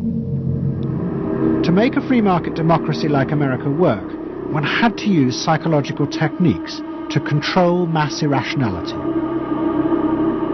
They actually believed that this elite was necessary because individual citizens were not capable, if left alone, of being democratic citizens. The elite was necessary in order to create the conditions that would produce individuals capable of behaving as a good consumer and also behaving as a democratic citizen. They didn't see their activities as anti-democratic, as undermining the capacity of individual citizens for democracy. Quite the opposite. They understood that they were creating the conditions for democracy's survival and future. The rise of psychoanalysis to power in America was an extraordinary triumph for Anna Freud and her tireless promotion of her ideas. She remained in England, living with Dorothy Burlingham. On the surface, it was an idyllic life. She and Dorothy had bought a weekend cottage on the Suffolk coast. And in the summers, Dorothy's children came from America to visit with the grandchildren. But underneath, things were going badly wrong. Both Bob and Mabby Burlingham, who Anna Freud had analysed in the 1930s, had suffered personal breakdowns, and their marriages were collapsing. Bob was drinking heavily, and Mabby suffered terrible anxieties. The real reasons for the visits to England were yet more analysis with Anna Freud. Well, the problem was that it didn't look very good, did it? Because here you have somebody who's having nervous breakdowns and is having alcoholic binges. And this is not exactly, doesn't really sit well. You know, from a humane standpoint, obviously this is not desirable. You know, you want to help these people. But it also had the wider ramifications of everybody in analysis, in analytic circles, knew that Bob and Mabby were guinea pigs. They were the living proof that this was a wonderful process. It was very much swept under the rug. It didn't get out. I mean, these people had such, their power and influence was such that, you know, you were very careful. Anna Freud was a very powerful person, and you were the grandchildren, and she knew a great deal more than you did about what went on in your parents' lives and so forth. It was not something you were going to tangle with, and you were a product of the whole situation. But at the same time, we all knew that something was really out of whack. As she grew older, she became more and more important, didn't she? Politically and scientifically, but she didn't know when to stop. She was a bit too righteous. But what she did was always the thing, and she would never, to my knowledge, acknowledge that she could make a mistake or be wrong. That is my feeling. But the power and influence of the Freud family in America was about to grow even more. Politicians were about to turn to Anna Freud's cousin, Edward Bernays, for help in a time of crisis. He was going to manipulate the inner feelings and fears of the masses to help America's politicians fight the Cold War. I don't mean to say, and no one can say to you, that there are no dangers. Of course there are risks if we are not vigilant. But we do not have to be hysterical. In 1953, the Soviet Union exploded its first hydrogen bomb, and the fear of nuclear war and communism gripped the United States.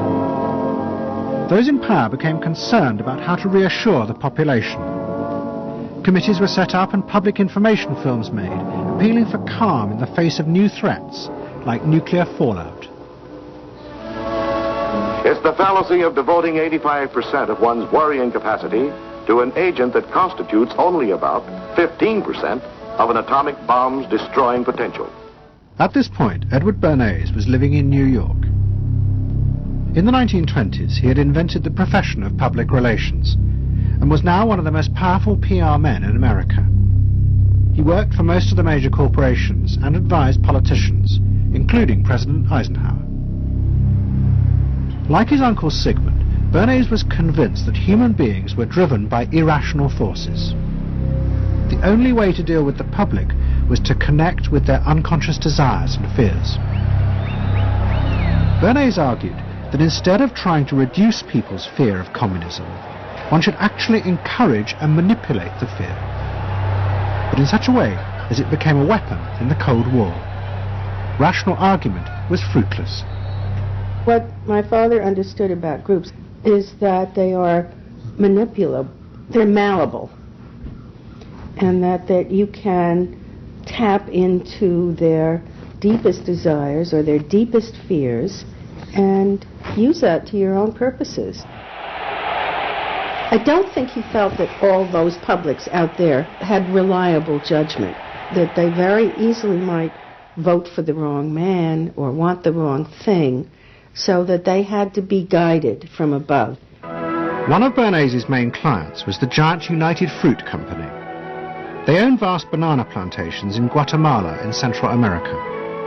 For decades, United Fruit had controlled the country through pliable dictators. It was known as a banana republic. But in 1950, a young officer, Colonel Arbenz, was elected president. He promised to remove United Fruit's control over the country.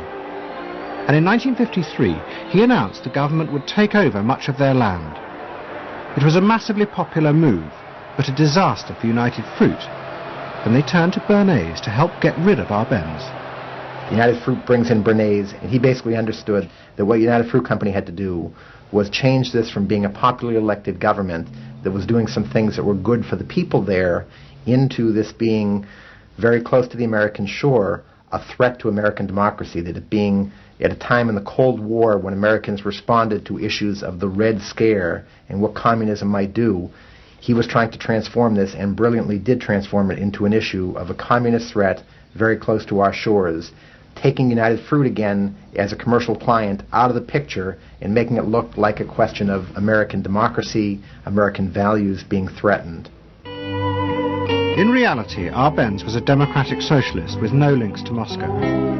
But Bernays set out to turn him into a communist threat to America. He organized a trip to Guatemala for influential American journalists. Few of them knew anything about the country or its politics. Bernays arranged for them to be entertained and to meet selected Guatemalan politicians who told them that Arbenz was a communist controlled by Moscow. During the trip, there was also a violent anti-American demonstration in the capital. Many of those who worked for United Fruit were convinced it had been organized by Bernays himself.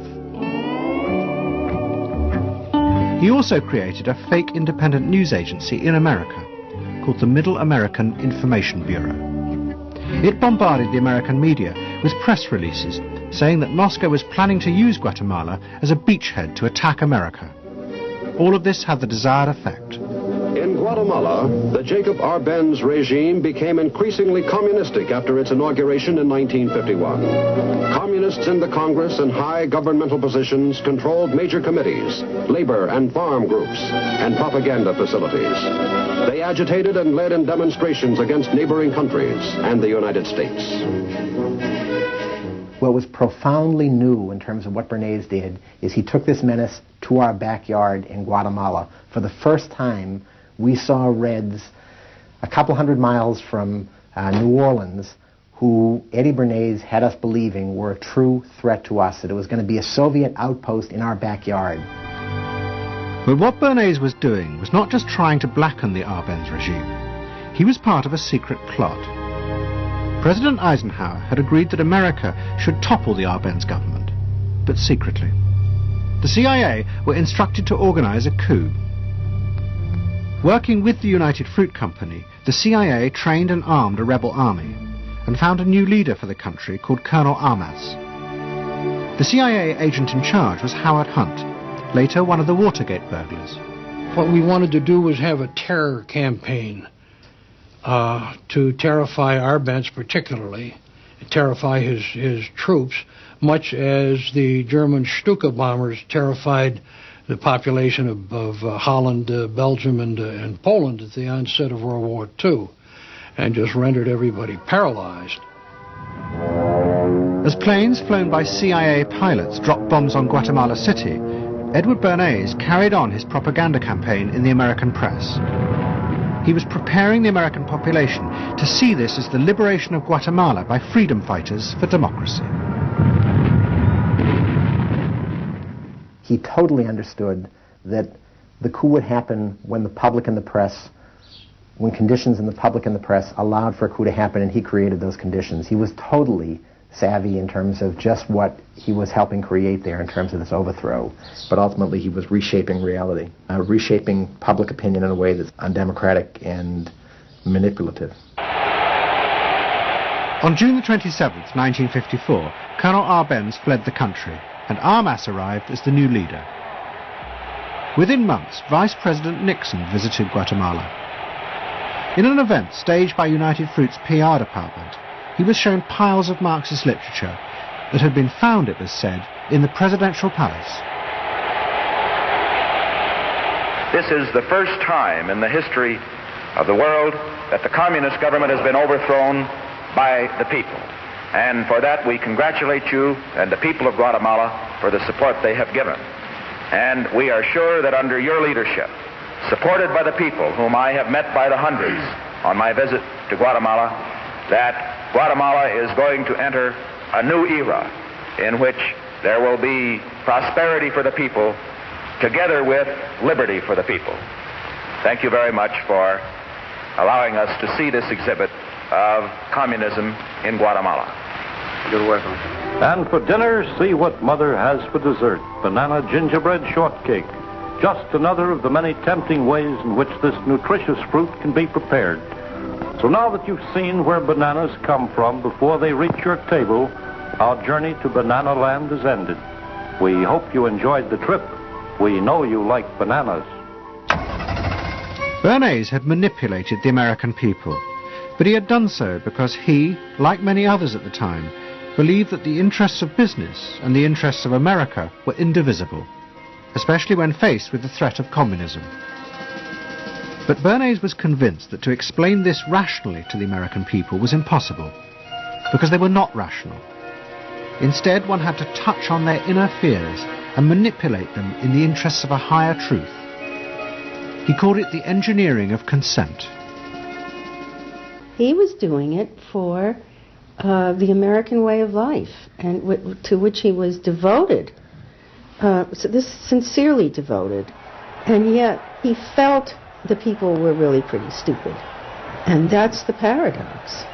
If you don't leave it up to the people themselves, but force them to choose what you want them to choose, however subtly, then it's not democracy anymore. It's something else. It's being told what to do. It's that old authoritarian thing. But the idea that it was necessary to manipulate the inner feelings of the American population in the interests of fighting the Cold War now began to take root in Washington. Above all, in the CIA, who were going to take it much further. They were concerned that the Soviets were experimenting with psychological methods to actually alter the memories and feelings of people, the aim being to produce more controllable citizens. It was known as brainwashing. Psychologists in the CIA were convinced that this really might be possible, and that they should try to do it themselves. The image of the human being that was being built up at that particular time was that there was a great deal of vulnerability in every human being, and that vulnerability could be manipulated to program somebody to be something that I wanted them to be, and they didn't want to be. That you could manipulate people in such a way that they could be automatons, if you will, for whatever your own purposes were. This was the image that people thought was possible. In the late 50s, the CIA poured millions of dollars into the psychology departments of universities across America. They were secretly funding experiments on how to alter and control the inner drives of human beings. The most notorious of these experiments was run by the head of the American Psychiatric Association, Dr. Ewan Cameron.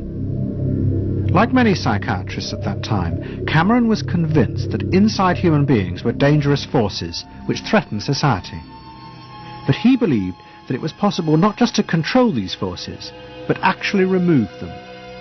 He thought that psychiatry should not just concentrate on sick people, mentally ill, but should actually go into government, that politicians should listen to psychiatrists. Psychiatrists should be in every parliament and should direct and monitor political activities, because they knew in a rational, scientific way what was good for people. Cameron had set up a clinic in a hospital in Montreal called the Allen Memorial. It is now long since closed down. Cameron took patients who suffered a wide range of mental problems. His theory was that these resulted from forgotten or repressed memories. But he was impatient with the idea of using psychotherapy to uncover them. Instead, he would simply wipe them. Cameron used drugs, including LSD, and the technique of ECT, electroconvulsive therapy. It was conventionally used at that time to relieve depression. But Cameron was going to use it in a new way, to produce new people. He was really using it to try and change the fundamental function of the individual, to alter their past memories, their past ways of behaving. And as I think he said at one point, it is to just sort of erase everything from their past so that you then had a slate in which you could record new ways of behavior. And so he used massive doses of shock, people receiving several shocks a day, and over a course of time, hundreds of ECT treatments, so that they were just reduced to a sort of a very primitive vegetable state. I don't remember what happened to me. I was introduced to Dr. Cameron, and I don't remember Dr. Cameron at all. I don't remember any of that. They shipped me up to what they called the sleep room, and they gave me all of these electroconvulsive shock treatments and megadoses of drugs and LSD and all of that, and I have no memory of any of that. Nothing of that time of the Allen Memorial or any of my life previous to that. All gone. Wiped. And then having depatterned somebody or brought them down to where basically nothing but the essential functions of the body were going on in terms of breathing and things of this nature. Then he would begin to feed material into these individuals, positive material, such that the brain would be programmed in a positive way, so that the individual would be completely altered. Then he put these tapes under our pillows called psychic driving. He would then put back into this empty brain a program of whatever sort he decided upon, and the people like myself would wake up another person, I guess. In fact, Cameron's experiments were a complete disaster. All he managed to produce were dozens of individuals with memory loss, and the ability to repeat the phrase, "I am at ease with myself." And it was not an isolated case. Almost all the experiments the CIA funded were equally unsuccessful. Despite their ambitions, American psychologists were beginning to find out how difficult it was to understand and control the inner workings of the human mind. we had been really chasing a phantom, if you will, an illusion. That the human mind was more capable of manipulation from the outside by outside factors than it is. We found out that the human being is an extremely complex thing. There were no simple solutions. But you've just got to bear in mind that these were very strange times.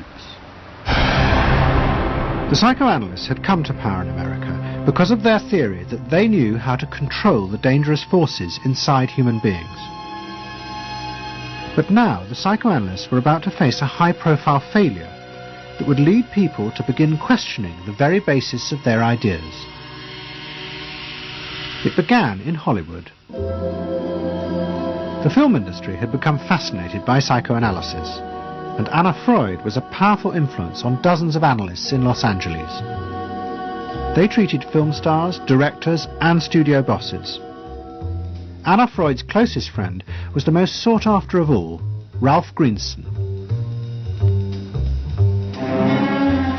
And in 1960, the most famous star in the world turned to Greenson for help. Marilyn Monroe was suffering from despair and had become addicted to alcohol and drugs. Well, when I walked in to dinner, here was Marilyn Monroe. And I'd made a picture with her called All About Eve. This is dinner at Ralph Greenson's? Yes. And the only thing was that Ralph was trying to show her, Romy, I never called him Ralph in my life. Romy was trying to show her that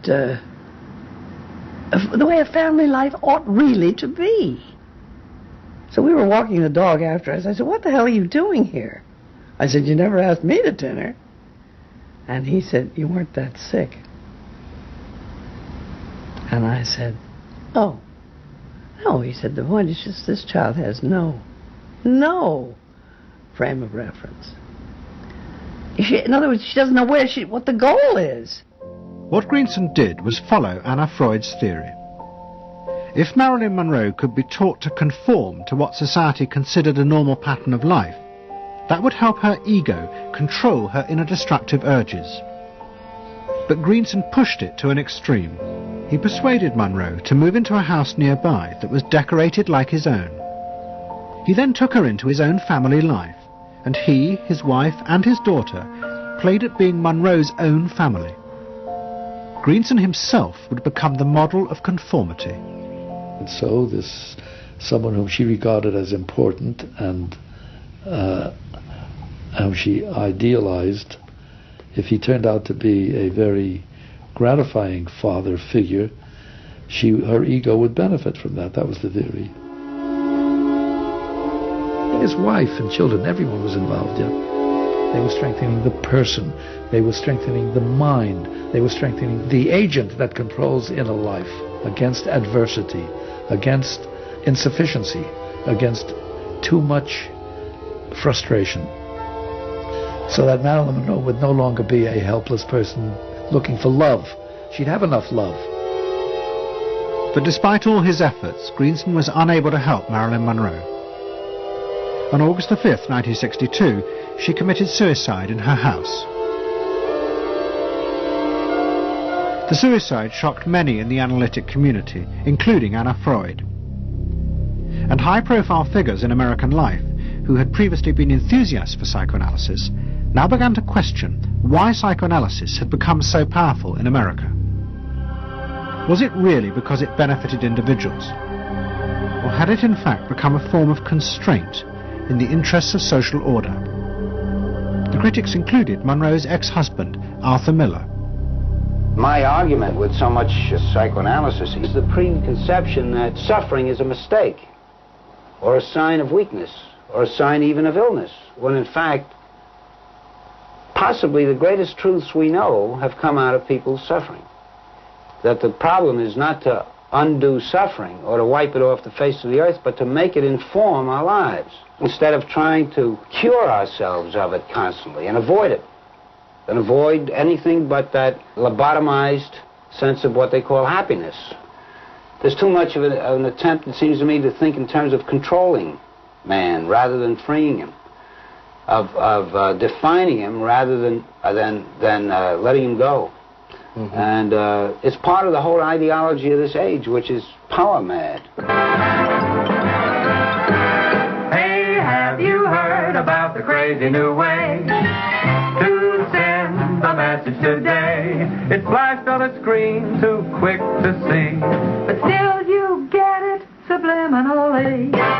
At the same time, an onslaught was launched on the way psychoanalysis was being used by business to control people. The first blow came with the bestseller, The Hidden Persuaders, written by Vance Packard.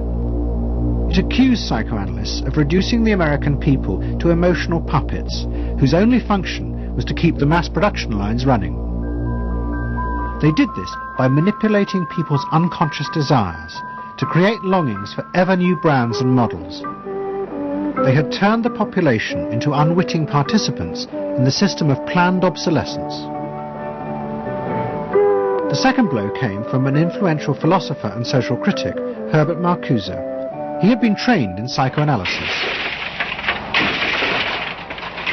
This is a childish application of psychoanalysis, which does not take at all into consideration the very real political systematic waste of resources, of technology and of the productive process. For example, planned obsolescence. For example, the production of innumerable brands and gadgets who are, in the last analysis, all the same. The production of innumerable different marks of automobiles. And this prosperity at the same time, consciously or unconsciously, leads to a kind of schizophrenic existence. I believe that in this society an incredible quantum of aggressiveness and destructiveness is accumulated precisely because of the empty prosperity, which then simply erupts.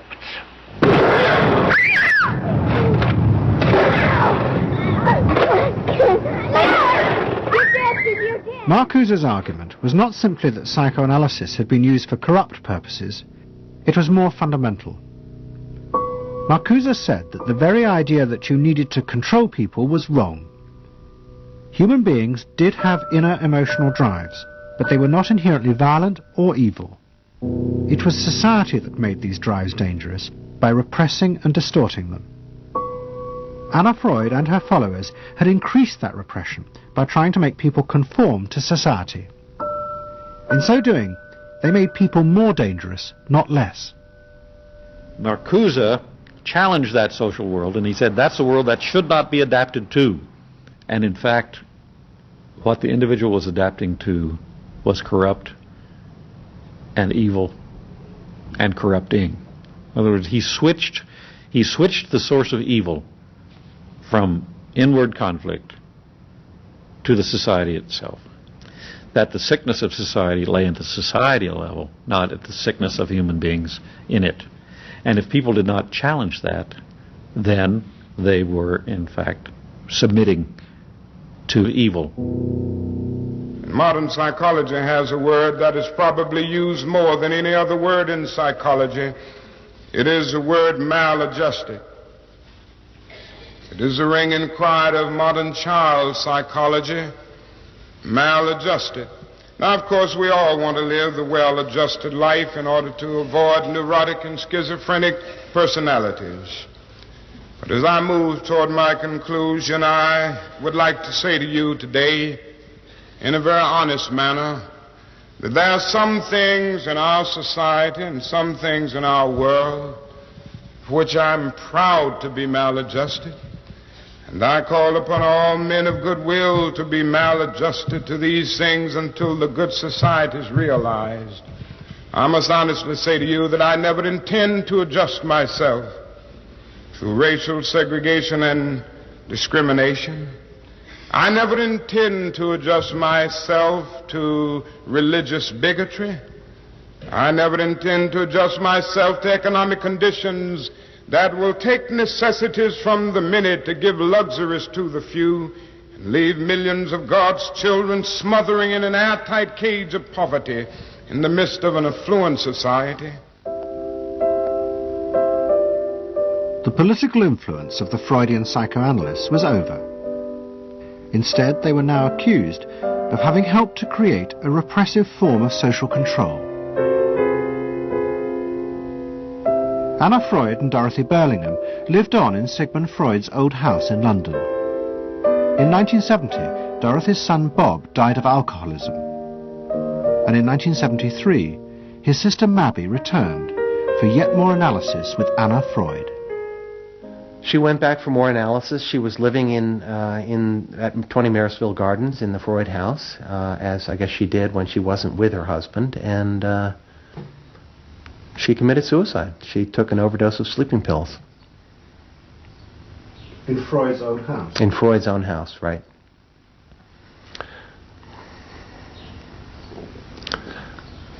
So, I mean, the obvious, there are a lot of implications that one can draw from that, and I just think she happened to reach the end of the rope there.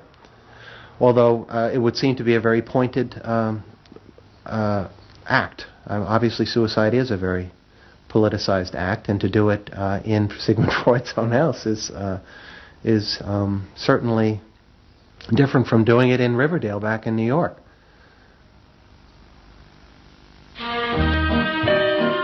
Next week's episode will tell the story of the rise to power of the enemies of the Freud family. They believed that the way to build a better society was to let the self free. But what they didn't realize was that this idea of liberation would provide business and politics with yet another way to control the self, by feeding its infinite desires. To be lonesome. You know not what it means to be blue. Someday you'll realize and pay for all those lies. Then you'll know what it means to be blue.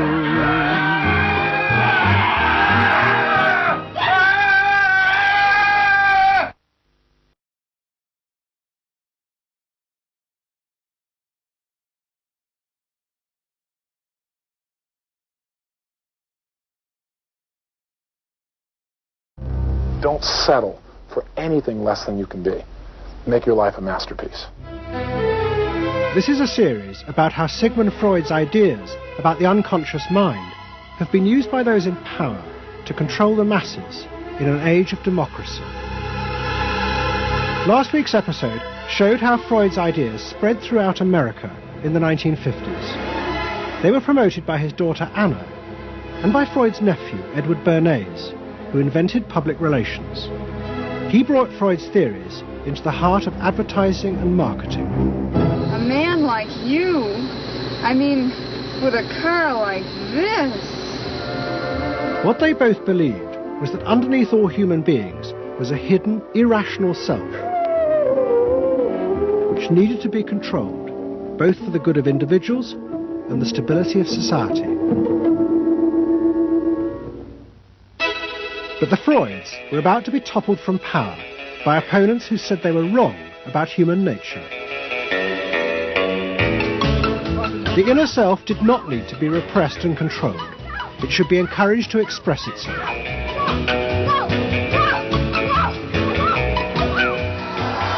Out of this would come a new type of strong human being and a better society.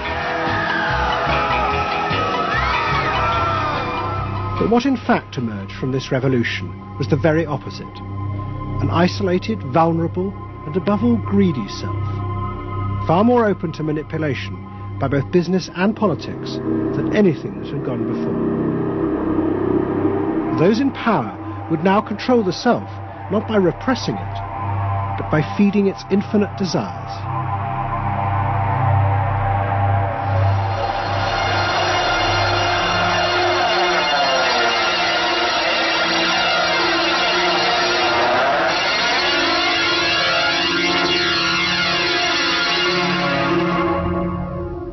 What goes on here is the liberation of feeling.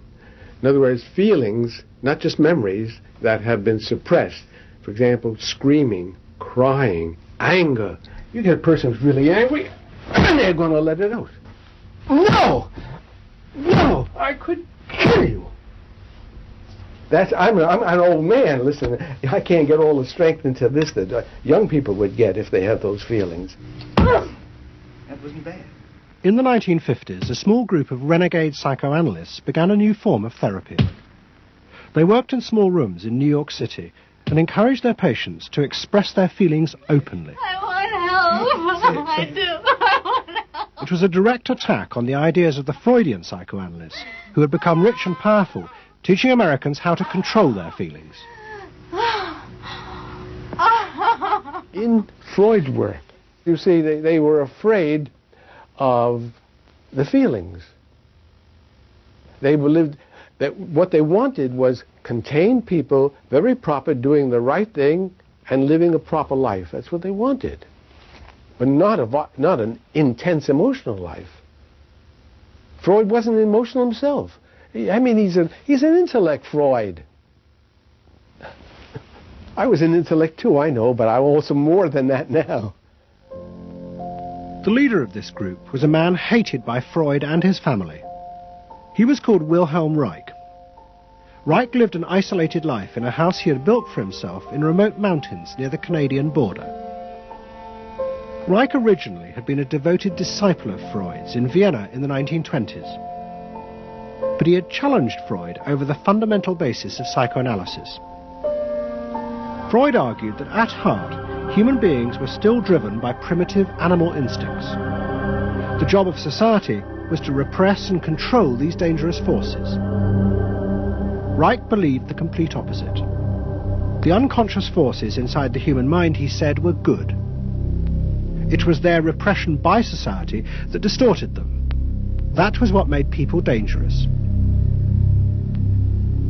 Reich and Freud had two fundamentally differing views about what was essential human nature. At its core, Freud saw an uncontrolled, violent, warlike, raging inferno of emotions. Reich said these things are not the way human beings are originally destined to be. They're the result of not permitting the original impulse to express itself. The underlying natural impulse, Reich argued, was the libido, sexual energy. If this were released, then human beings would flourish. But this idea brought him into direct conflict not only with Sigmund Freud, but Freud's daughter Anna, who believed that the sexual forces in humans were dangerous if not controlled. My father thought that you should liberate the libido and have freedom. And he developed a theory rather early that neuroses were due to lack of good orgasm, or any orgasm. And that was, Anna Freud, you know, was a virgin. I mean, this is very important because she never had a sexual relation with a man. And here was this man preaching that the way to health was through orgasm.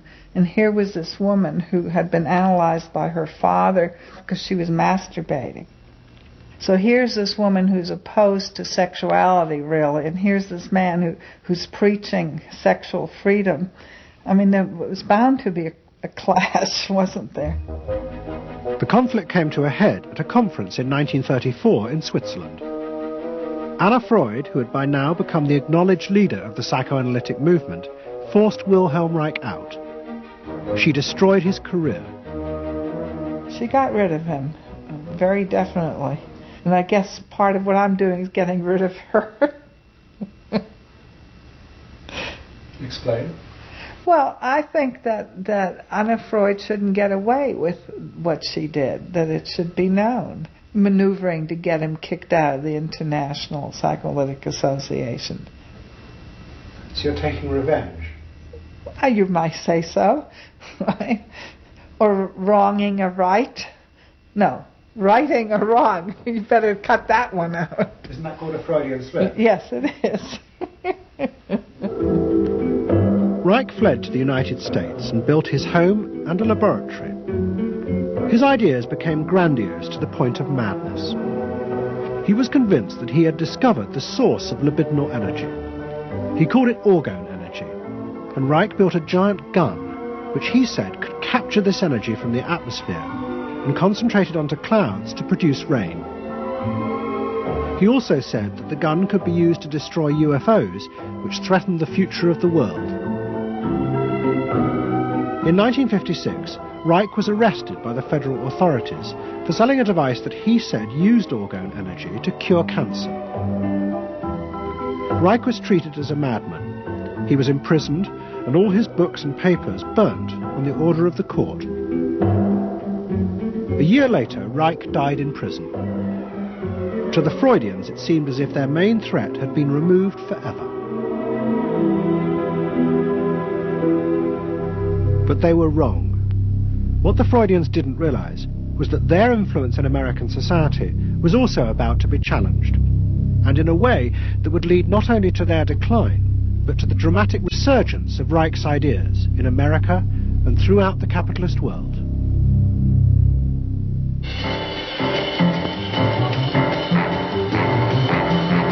The consumer is king.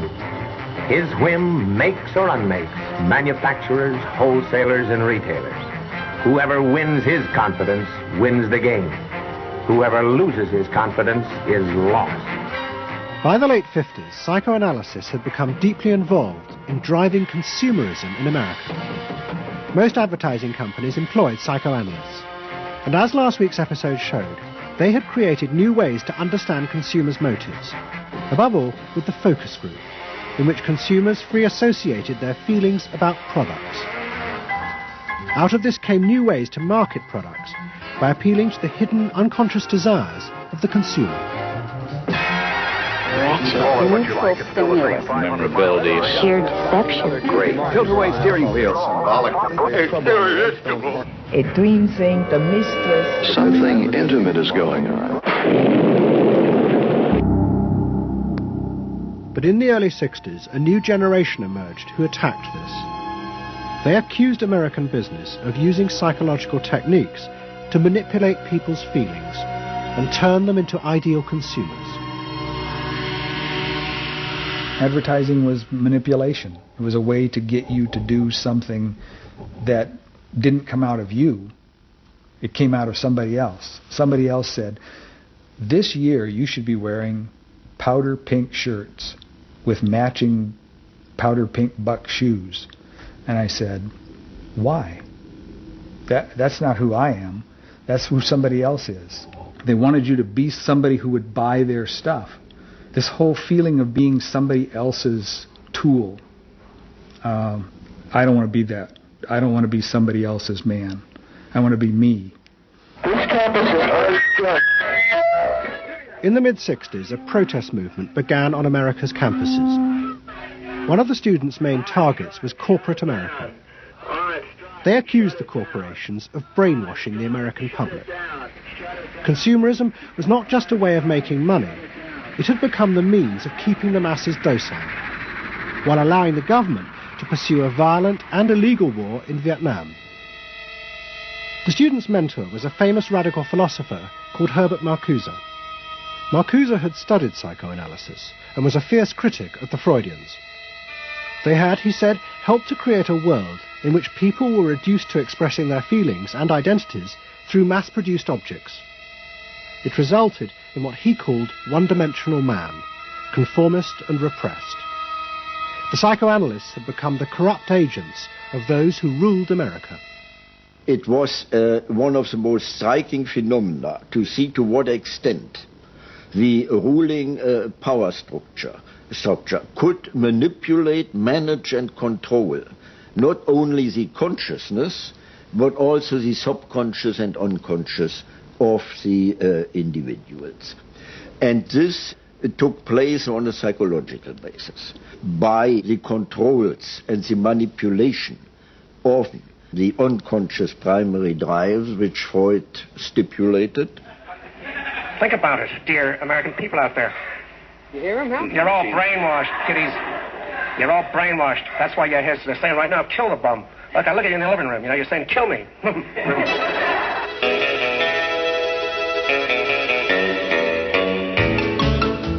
Following the logic of Marcuse's argument, the new student left set out to attack this system of social control. It was summed up in the slogan, "There is a policeman inside all our heads. He must be destroyed." And that policeman was going to be destroyed by overthrowing the state and the corporations that had put him there. One group, the Weathermen, began a series of bomb attacks on companies that they said both controlled people's minds through consumer products and made the weapons being used in Vietnam. There's no way to be committed to nonviolence in the middle of the most violent society that history's ever created. I'm not committed to nonviolence in any way. We want to live a life that isn't based on materialistic values, and yet the whole system of government and the economy of America is based on profit, on personal greed and selfishness. So that in order to be human, in order to love each other and be equal with each other and not place each other in roles, we have to destroy the kind of government that keeps us from asserting our positive values of life. But the American state fought back violently. At the Democratic Convention in Chicago in 1968, the police and the National Guard were unleashed to attack thousands of demonstrators. It was the start of a phase of ruthless repression of the New Left in America. It culminated in the killing of 4 students at Kent State University 18 months later. In the face of this, the left began to fall apart. We had met the force of the state. It was much bigger and stronger and more powerful than we realized. And at that point, what seemed to happen was that there was a change in tactics. Confronted by this violent repression, many in the New Left began to turn to a new idea. If it was impossible to get the policeman out of one's head by overthrowing the state, instead one should find a way of getting inside one's own mind and removing the controls implanted there by the state and the corporations. Out of this would come a new self, and thus a new society.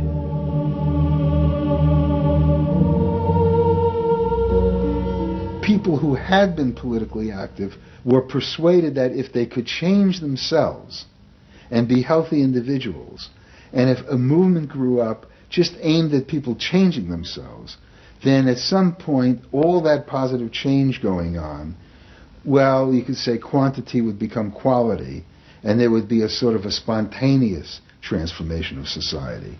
But political activism was not required. It's about making a new you, that if enough people changed the way they were, that the society would change. So the personal became political? Yes, the personal became political. Without changing the personal, you didn't stand a chance of changing the political. Coming up against the state power of the United States was not an option. I mean, they outgunned us. And to produce the new self, they turned to the ideas and techniques of Wilhelm Reich. Since his death, a small group of psychotherapists had been developing techniques based on Reich's ideas. Their aim was to invent ways that would allow individuals to free themselves from the controls implanted in their minds by society. Their centre was a tiny old motel on the remote coast of California. It was called the Esalen Institute. The dominant figure at Esalen was a psychoanalyst called Fritz Perls. Perls had been trained by Reich and had developed a form of group encounter in which he pushed individuals to publicly express the feelings inside them that society had said were dangerous and should be repressed. It's a basic fear of that thing inside me, like a little demon in there. It doesn't come out very often. It's really hard to get it out. Now put the thing inside you on that chair, talk to it. Perls used to call this getting on the hot seat in front of a group. If this were the hot seat and you were Perls, and you would guide me into this process of self-enactment, self-revelation, of staying present to all the parts of yourself and noticing it, and then taking ownership of this. As the demon? Yeah. Yes, I can come out. I can come right out of him, and I can push him aside. And you Say you. I can push you aside. Yeah. Be the demon with each one of us. I can make you all cry.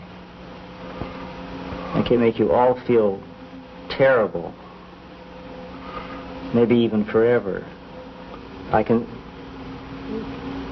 make this mouth here, do things and say things. I can almost destroy anyone, each one of you, if I get out. There isn't one of you that I would spare. Not even you. Yeah. How do you feel now? I feel better. I feel very honest. Yeah. And you notice the increase of power. In other words, taking ownership of who you are and how you act and how you feel. Your whole being in the world. In other words, giving you autonomy, owning your freedom. I'm frightening. When I have my power, I'm frightening. See, I frighten you with my power. I frighten you with my power. Now, where do you feel your power? In your hands? In your muscles? Where else? Wake up! I want to do for me. God damn you. Okay. Stop it. You. It was not phony movement. That's what I wanted to do, and I did it. What Pearls and others working at Esalen believed was that they were creating ways that allowed individuals to express their true inner selves. I want them to applaud for me. Out of this, they believed, would come new autonomous beings free of social conditioning. To the left, defeated in the wake of Chicago, it was an enormously attractive idea. These techniques could be used to unleash a new, powerful self, strong enough to overthrow the old order.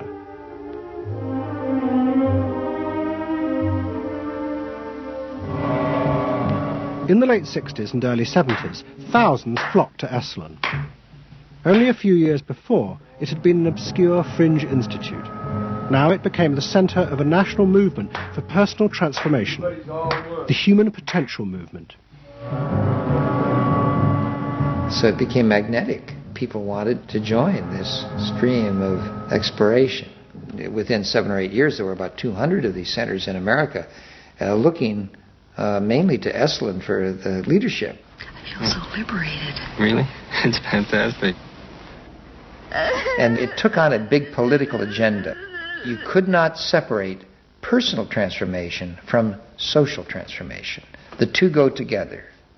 As the movement grew, the leaders of Esalen decided to try and use their techniques to solve social problems. They began with racism. They organised an encounter group for white and black radicals. Both groups would be encouraged to express their inner racist feelings which had been instilled in them by society. By doing this, they would transcend those feelings and encounter each other as individuals. I started a series of encounters called Racial Confrontation as Transcendental Experience. We thought that we wanted to get that kind of black-white confrontation so you could really get down to see what was between the two races, not by backing off and trying to be polite, but by going right into the belly of the beast, of this beast of racial prejudice. And these were extremely dramatic. These were the toughest workshops ever convened at Esalen Institute. I'm looking at you, Whitey. You got clothes on. You got shoes on. You're so sure looking at me, huh? You got the goddamn police in the neighborhood. Really? They're not my police. You got a governor. You got a mayor. Oh, really? You got the president. You got ambassadors. You can vote, too. You got debts in Vietnam. That's the benefits of slave labor. You got buildings, skyscrapers that you dominate and control economically and politically. And tell me that it's not yours. It's yours, too. Then the blacks all got together and attacked the whites. And they just let us have it. What they call it was peeping somebody. Peeping somebody means peeping into their secrets, into their phoniness, and so forth. Like the white liberal Oh, they really got onto the white liberal, you know. So don't give me no shit about I'm free. You're a goddamn liar, you white pink son of a bitch, you. Yeah, I want to know what you came down here for. You want a black buck, huh? Yeah. You looking for a stud? That's all. Huh? Well, what did you come here for? You're sitting there with your legs all gap wide open showing your drawers. Now what did you come here for? The black-white encounter groups were a disaster. The black radicals saw it as an insidious attempt to destroy their power. By trying to turn them into liberated individuals, Esalen was removing the one thing that gave them power and confidence in their struggle against racism, their collective identity as blacks. For my reason. For your reason. Now dig this. Your reason for being here is different from my reason. So the human potential movement turned to another social group who they believed would benefit from personal transformation. Nuns. And this time they were more successful. The Convent of the Immaculate Heart in Los Angeles was one of the largest seminaries in America. A group of radical psychotherapists approached the convent. They wanted to try out their techniques for personal liberation on individuals whose identities were defined by a series of external rules which they had deeply internalized. The convent, anxious to appear modern, agreed to the experiment. And we did weekend encounter workshops for several hundred Immaculate Heart nuns. Nuns who were reserved, and they tended to be more reserved than other normal people, were told, don't be so reserved, let it all out. You're a good person. You can afford to be who you really are. You don't need to play the role of a nun. You don't need to keep downcast eyes. And prudence is an oversold virtue. You're trying to assert yourself, trying to find out who you are, who you're becoming. At the same time, you're trying to live a life of dedication, of service, and you're trying to make all these things fit into who you are, and you're just, you know, it's such a turmoil at times that you just blow a gasket and do silly, crazy things, you know. Running around the orchard and stealing oranges and taking Cokes out of the refrigerator and crazy things. I felt like I was being a hypocrite, and I wanted people to respect me for what I was, not for what I was wearing. And so I'm glad for the change. You feel frightened, but you'll go on. Oh, yeah, I'm scared to death, but it's worth it. The experiment began to transform the convent. The nuns voted to discard their habits in favor of ordinary clothes. But the psychotherapists found they had awoken other forces. Solid. One of the things we unleashed was sexual energy. The kind of thing that the church had been very good at restraining was no longer to be restrained. One sister who was a member of the community, she got the idea that she could be freer than she had been before, and she seduced one of her classmates and then seduced the mistress of novices, who was an older woman, very reserved, and her program of freeing this older woman was sexual. She drove her to the store, and when they drove back and drove into the garage, she leaned over and gave her a big kiss on the lips, and thereafter, sister, who had perhaps never been kissed before, was ready for more. The effect of the experiment on the convent was cataclysmic. Within a year, 300 nuns, more than half the convent, petitioned the Vatican to be released from their vows. And 6 months later, the convent closed its doors. All that was left was a small group of nuns. But they had become radical lesbian nuns. The rest gave up the religious life. They gave up being nuns. They did, yeah, they became persons. By the late 60s, the idea of self-exploration was spreading rapidly in America. Encounter groups became the center of what was seen as a radical alternative culture based on the development of the self, free of a corrupt capitalist culture. We just want the freedom to be ourselves, and that's for love, for experience, positive way of life. We don't say that you're wrong. We just want to be free to be what we want to be, or what we find ourselves to be, as we continue to search ourselves. And it was beginning to have a serious effect on corporate America, because these new selves were not behaving as predictable consumers. The life insurance industry in particular was concerned that fewer and fewer college students were buying life insurance when they left university. They asked Daniel Yankelovich, America's leading market researcher, to investigate. He had studied psychoanalysis. The life insurance business, more than any other business at the time, was built on the Protestant ethic. You only bought life insurance if you were a person who sacrificed for the future. If you lived in the present, you had no need for life insurance. So they had some sense that maybe the sort of core values of the Protestant ethic were being challenged by some of these new values that were beginning to appear. And I was really astonished at what I found. The conventional interpretation, the dominant interpretation, was that it had to do with political radicalism. But, you know, it was clear to us that that was a mask, a cover. The core of it had to do with self-expressiveness.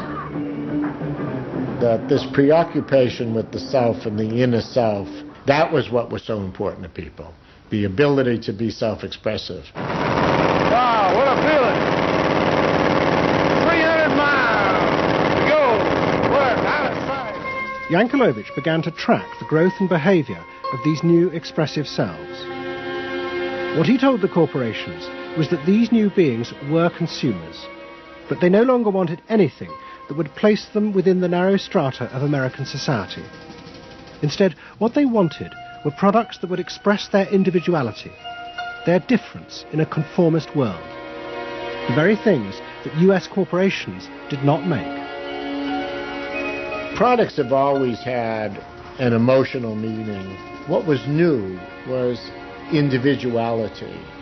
The idea that this product expresses me, and whether it was a small European car, the particular music system, Relaxing. your presentation of self, your clothing. For immediate energy from our muscles and relaxing. These become ways in which people can expend their money in order to say to the world who they are. But the manufacturers, they had no idea of what was going on, really, in the with consumers and in the market at large. Major advertising companies set up what they called operating groups to try and work out how to appeal to these new individuals. The head of one agency sent a memo to all staff. We must conform, he told them, to the new non-conformists. We must listen to the music of Bobby Dylan and go to the theatre more. But the problem was, few of the self-expressive individuals would take part in focus groups. The advertisers were left to their own devices. There's a new cereal that tastes so right. Makes you dance, it's a way out of sight. It's tasty little squares of malted wheat. It's crispy and it's crunchy and it tastes so neat. Faster though. That's what I'm saying. Use a folk rock with more rock than folk. And there was an even more serious problem. To make products for people who wanted to express themselves would mean creating variety. But the systems of mass production that had been developed in America were only profitable if they made large numbers of the same objects. This had fitted perfectly with the limited range of desires of a conformist society. The expressive self threatened this whole system of manufacture. And the threat was about to grow rapidly. Go! Because an entrepreneur had invented a way of mass-producing this new independent self.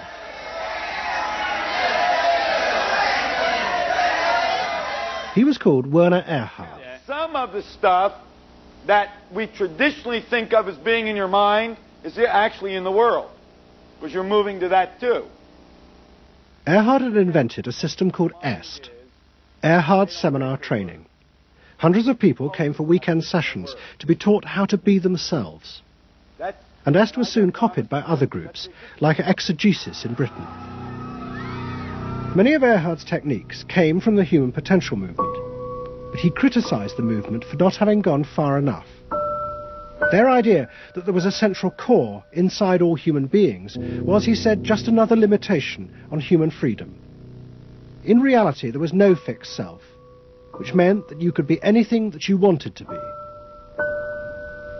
The thesis of the human potential movement was that there was something really good down in there. And if you took these layers off, what you were going to wind up with was a kernel, a something that was innately self-expressive, that was the true self, that was going to be a wonderful thing. In actuality, you found people who'd gone to the last layer and took off the last layer and found that what was left was nothing. All right, push! Move! Do it! The S sessions were intense and often brutal. The participants signed contracts agreeing not to leave and to allow the trainers to do anything they thought necessary to break down their socially constructed identities. You're going to get sandwiched in there. Push! Go for a win! If I push harder than you do, I'm going to squash you. So you better push fast. Now, hard, do it! That's it, do it, yeah! Push, good, good, good! Again! Yes! The real point to the S training was to go down through layer after layer after layer after layer until you got to the last layer and peeled it off, where the recognition was that it's really all meaningless and empty.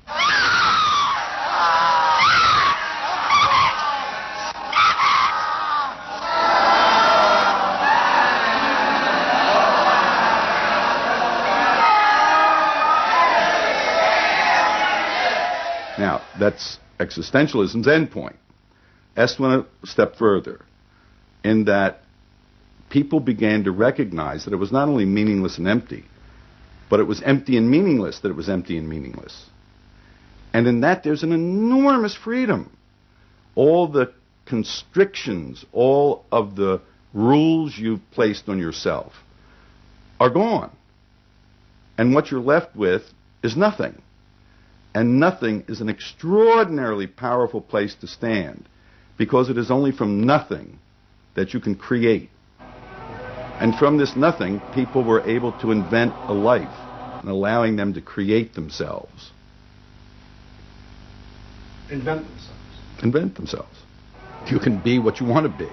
I want you to start to make that sound, and on that sound, create in people the world the way you want to create it. What Earhart did was to say that only the individual matters, that there is no societal concern, that you living a fulfilled life is all you need be concerned about. Est people came out of those trainings feeling that it wasn't selfish to think about yourself, it was your highest duty.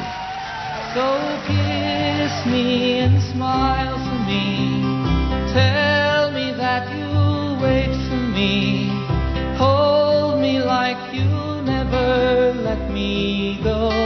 The training is 2 weekends, and it was quite an incredible experience in my life. I'll forever be grateful for the experience. I got a great deal out of it. We really want to know who we are. There are things going on. We learn more and more about ourselves all the time, and to really find out what it is that makes us tick and how we are discovering ourselves. Est became hugely successful. Singers, film stars, and hundreds of thousands of ordinary Americans underwent the training in the 1970s. But in the process, the political idea that had begun the movement for personal transformation began to disappear. The original vision had been that through discovering and expressing the self, a new culture would be born, one that would challenge the power of the state. We will not let them separate our culture from our politics. We are a people. We are all together. But what was now emerging was the idea that people could be happy simply within themselves, and that changing society was irrelevant. One of the proponents of this was Jerry Rubin. In 1968, Rubin, as leader of the Yippies, had led the march on Chicago, but now he had undergone S training. I was willing to die, and I had a martyr complex in a sense. I think we all did. And I've given up that ideal of sacrifice.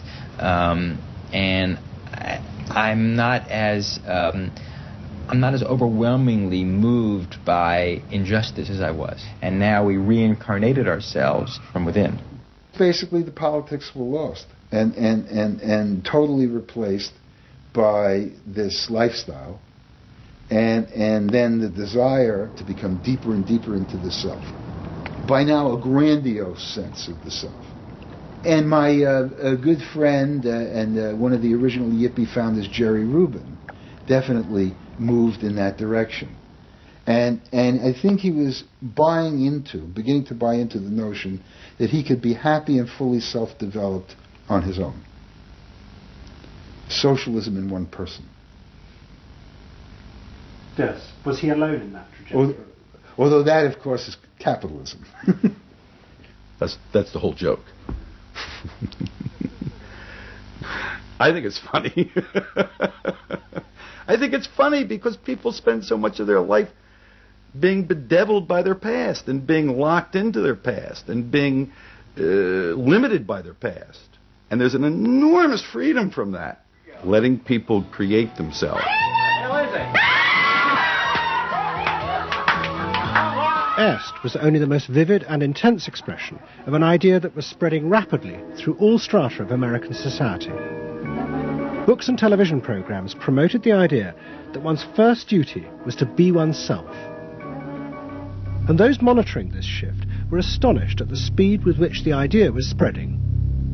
In 1970, it was a small percentage of the total population, maybe 3 to 5%. By 1980, it had spread to the vast majority of the public, up to 80%.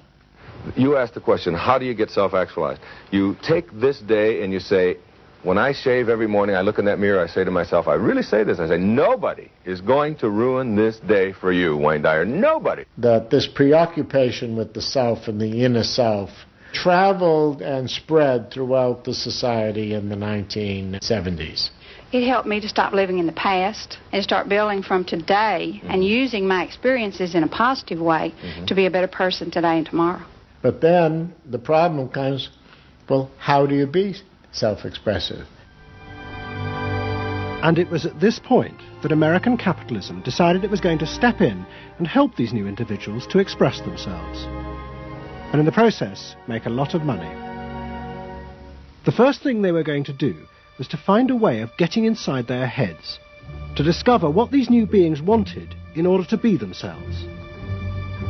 This came not from Madison Avenue, but from one of the most powerful scientific research institutes in America.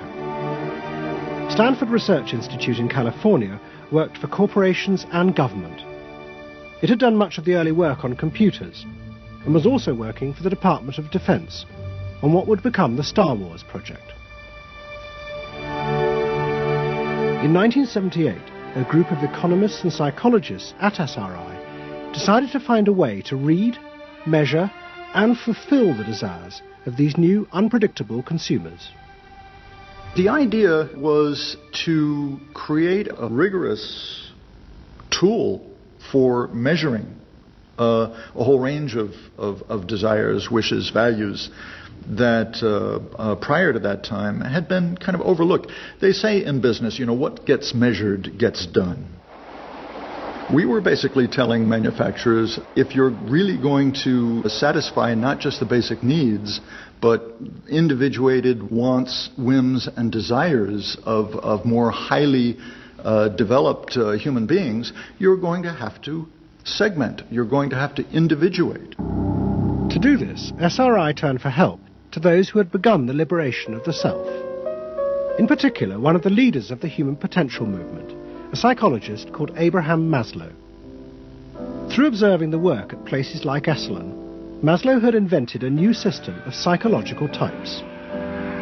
He called it the hierarchy of needs, and it described the different emotional stages that people went through as they liberated their feelings. At the top was self-actualization.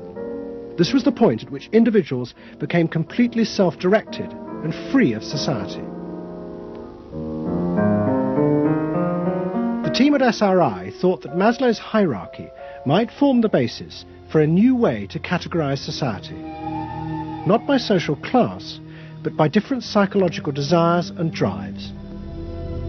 To test this, they designed a huge questionnaire with hundreds of questions about how people saw themselves, their inner values.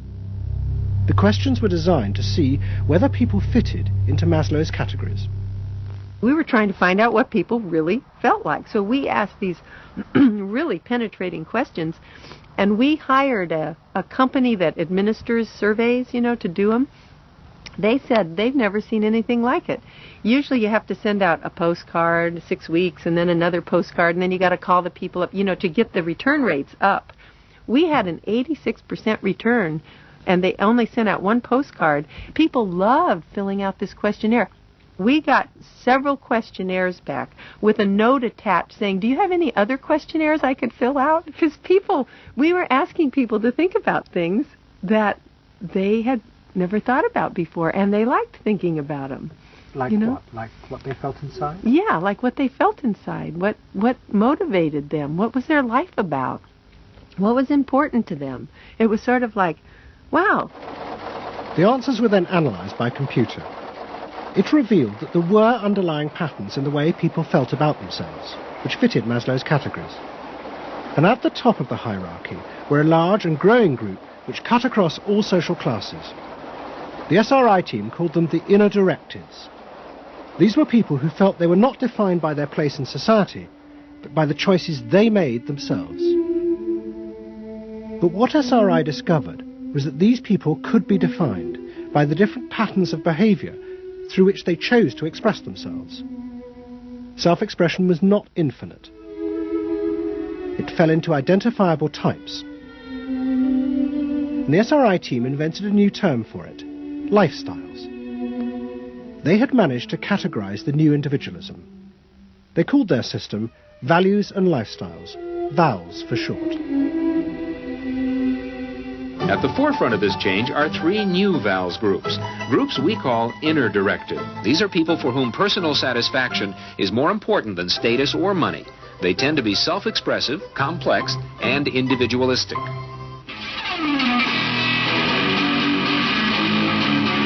Rob is an I am me. I am me's are searching for new values, breaking away from traditions and inventing their own standards. Rob even invented his own name, Rob Noxious. Jody is an experiential.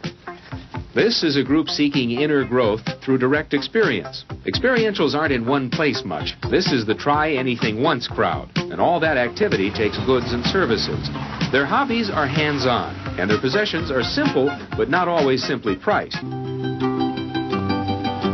I'm a bookseller. I sell books. I'm a businessman. That doesn't necessarily mean that I believe in capitalism. It just happens to be what I'm doing now. SRI created a simplified questionnaire with just 30 key questions. Anyone who answered them could be immediately fitted into a dozen or so of these new groups. It allowed businesses to identify which groups were buying their products, and from that, how the goods could be marketed, so they became powerful emblems of those groups' inner values and lifestyles. It was the beginning of lifestyle marketing. So it allowed people not just to look at people as demographics, group of age and income and whatever, but to really understand the underlying motivations. I mean, most of marketing was looking at people's actions and trying to figure out what to do. But what we were doing is we were trying to look more into people's underlying values so that we could predict what is their lifestyle, what kind of house do they live in, what kind of car do they drive. So the corporations were then able to sell things to them by understanding them, by having labels, by knowing what these people look like, where they live, what their lifestyles are. If a new product expressed a particular group's values, it would be bought by them. This is what made the values and lifestyle system so powerful: its ability to predict what new products self-actualizers would choose. And this power was about to be demonstrated dramatically. VALS would show it could predict not just the products they would buy, but the politicians they were going to choose to elect. Ladies and gentlemen, the next President of the United States of America, Ronald Reagan! In 1980, Ronald Reagan ran for president. He and his advisors were convinced they could win on a program of a new individualism. It would be an attack on 50 years of government interference in people's lives.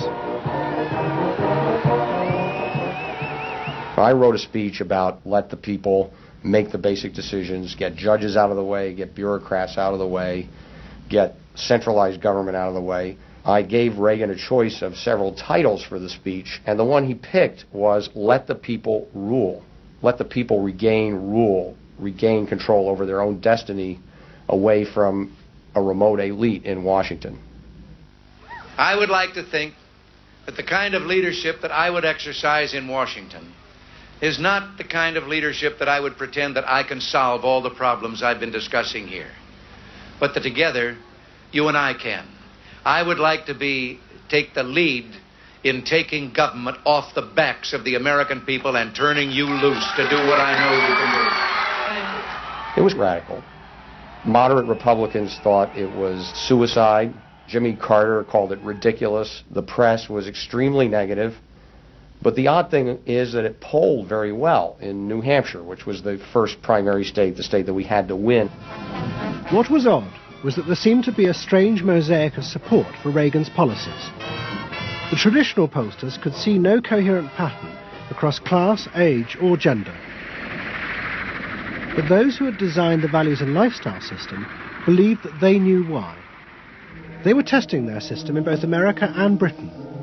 And they were convinced that both Reagan's and Mrs. Thatcher's message about individual freedom would appeal to the group at the top of their hierarchy, the inner directeds, because it fitted with the way they saw themselves.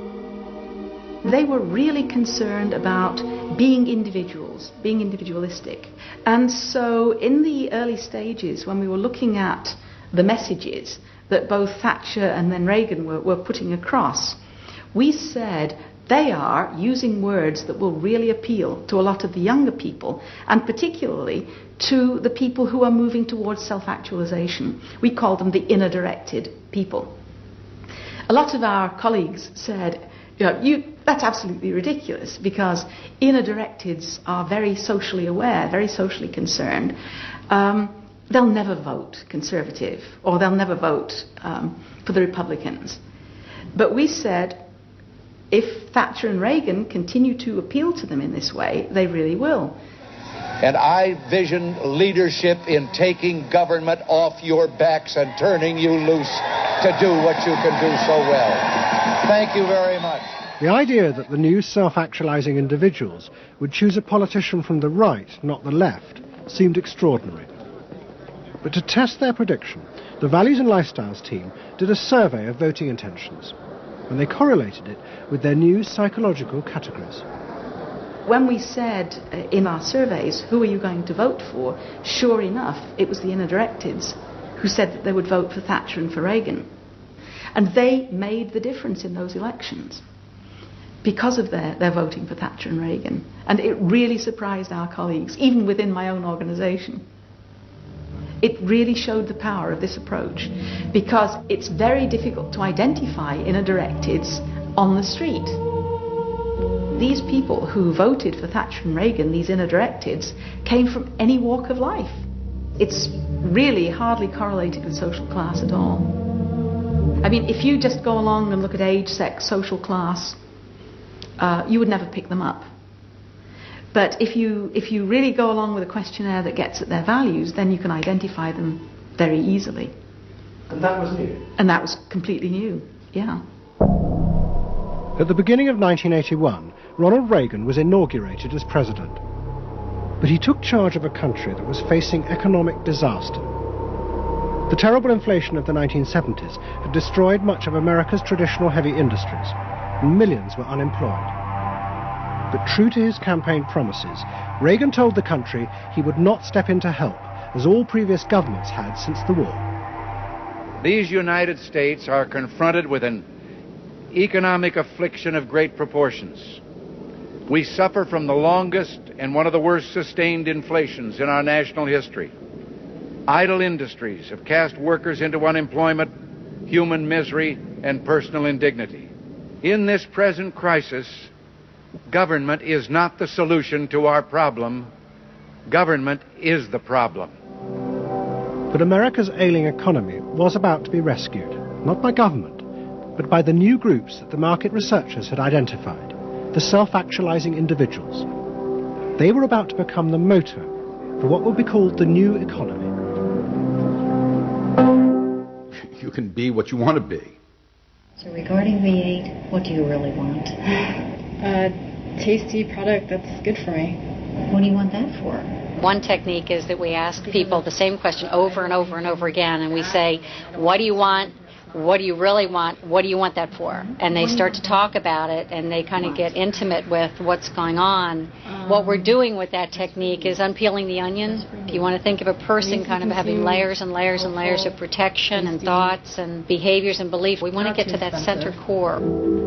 In the wake of the invention of values and lifestyles, a vast industry of psychological market research grew up. And the old technique of the focus group, invented by the Freudian psychoanalysts in the 50s, was used in a new and powerful way. The original aim of the focus group had been to find ways to entice people to buy a limited range of mass-produced goods. But now focus groups were used in a different way to explore the inner feelings of lifestyle groups, and out of that invent whole new ranges of products, which would allow those groups to express what they felt was their individuality. And the generation who had once rebelled against the conformity imposed by consumerism now embraced it, because it helped them to be themselves. What capitalism managed to do that was brilliant was to actually create products that people like me would be interested in, that people like Jerry Rubin would be interested in. Capitalism developed a whole industry at developing products that evoked a larger sense of self, that seemed to agree with us that the self was infinite, that you could be anything you wanted to be, that took our philosophy and agreed with it, and then created products that supposedly helped you, aids, that helped you be this limitless self. The product sells you a way of life, a way of being. The product sells you values. You dress this way, you live in a house like this, you have furniture like this, you use this computer. Do you have the regular jeans or? Oh, Gloria Vanderbilt does a lot in denim, in silks, and in cotton. You eat in these restaurants, there are values there. Hipness, coolness. This is not, I repeat, not a marketing scheme. So the notion that you could buy an identity replaced the original movement notion that you were perfectly free to create an identity. And you were perfectly free to change the world and make the world anything you wanted it to be. Well, what I wear is a statement. And this vast range of new desires fitted perfectly with changes in industrial production. Computers now allowed manufacturers to economically produce short runs of consumer goods. The old restrictions of mass production disappeared, as did the worry that had bedeviled corporate America ever since mass production had been invented, that they would produce too many goods. With the new self, consumer desire seemed to have no limit.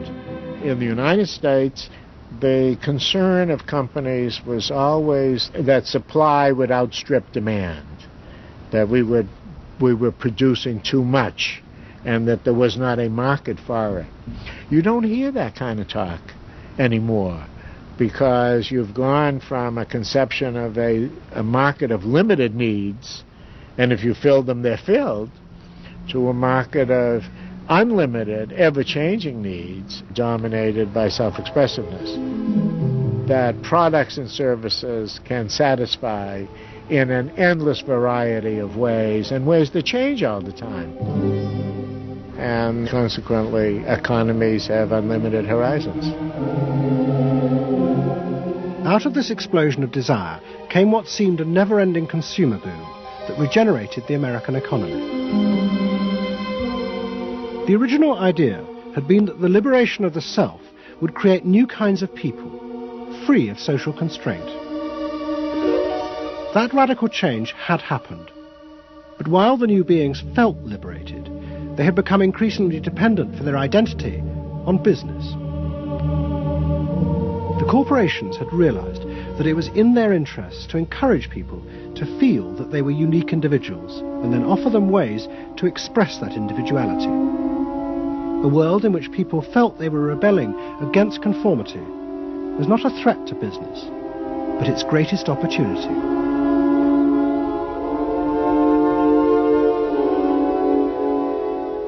It was, in a sense, the triumph of the self. It was the triumph of a certain self-indulgence, a view that everything in the world and all moral judgment was appropriately viewed through the lens of personal satisfaction.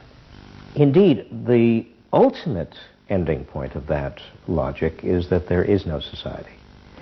There is only a bunch of individual people making individual choices to promote their own individual well-being.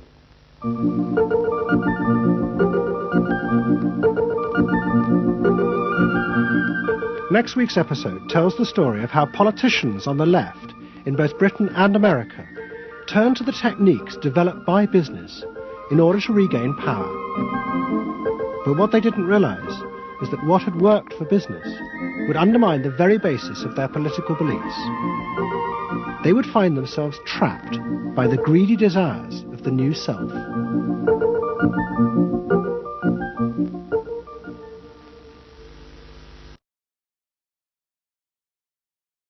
Nothing is beyond you. This is the story of the rise of an idea that has come to dominate our society.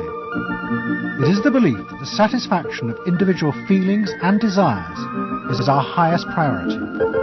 Today we're going to tell you how to get whatever you want.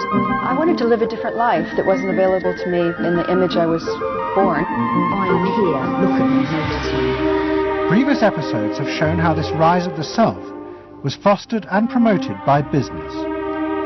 They had used the ideas of Sigmund Freud to develop techniques to read the inner desires of individuals and then fulfill them with products. This final episode is about how that idea took over politics. It tells the story of how politicians on the left, in both America and Britain, turned to these techniques to regain power. They believed that they were creating a new and better form of democracy, one that truly responded to the inner feelings of individuals. But what the politicians didn't realize was that the aim of those who had originally created these techniques had not been to liberate the people, but to develop a new way of controlling them in an age of mass democracy.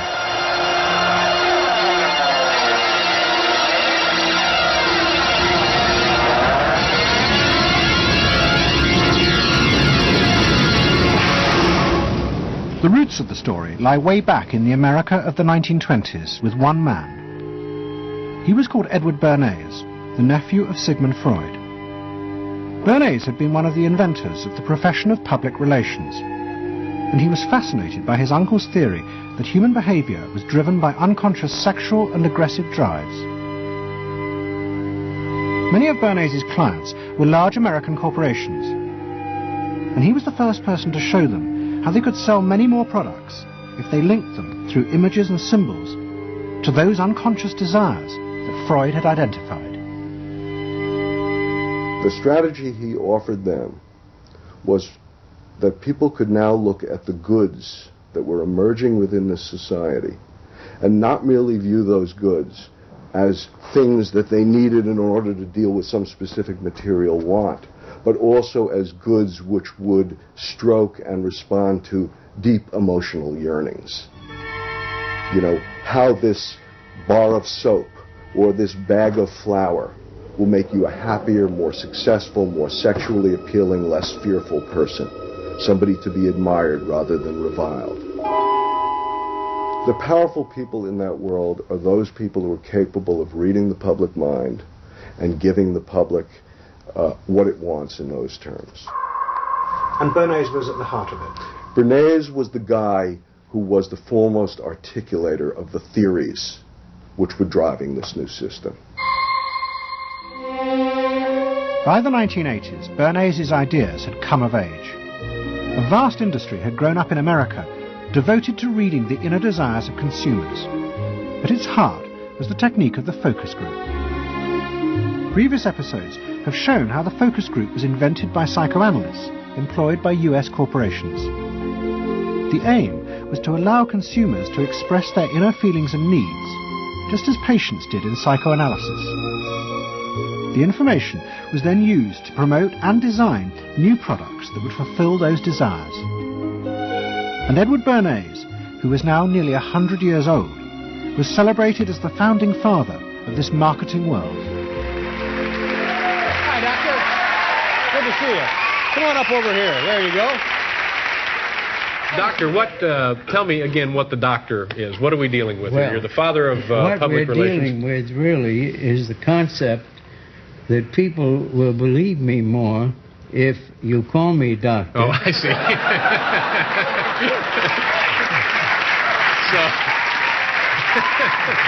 That's a good idea. And Bernays' ideas and techniques were also about to conquer Britain in the 1980s. Unlike America, the ruling elites in Britain had always distrusted the idea of pandering to the masses. It was epitomised by the patrician elite who ran the BBC. Even as late as the 60s, popular programmes were referred to as ground bait. Their real job was to lure the viewers into watching the more serious programmes the elite knew was good for them.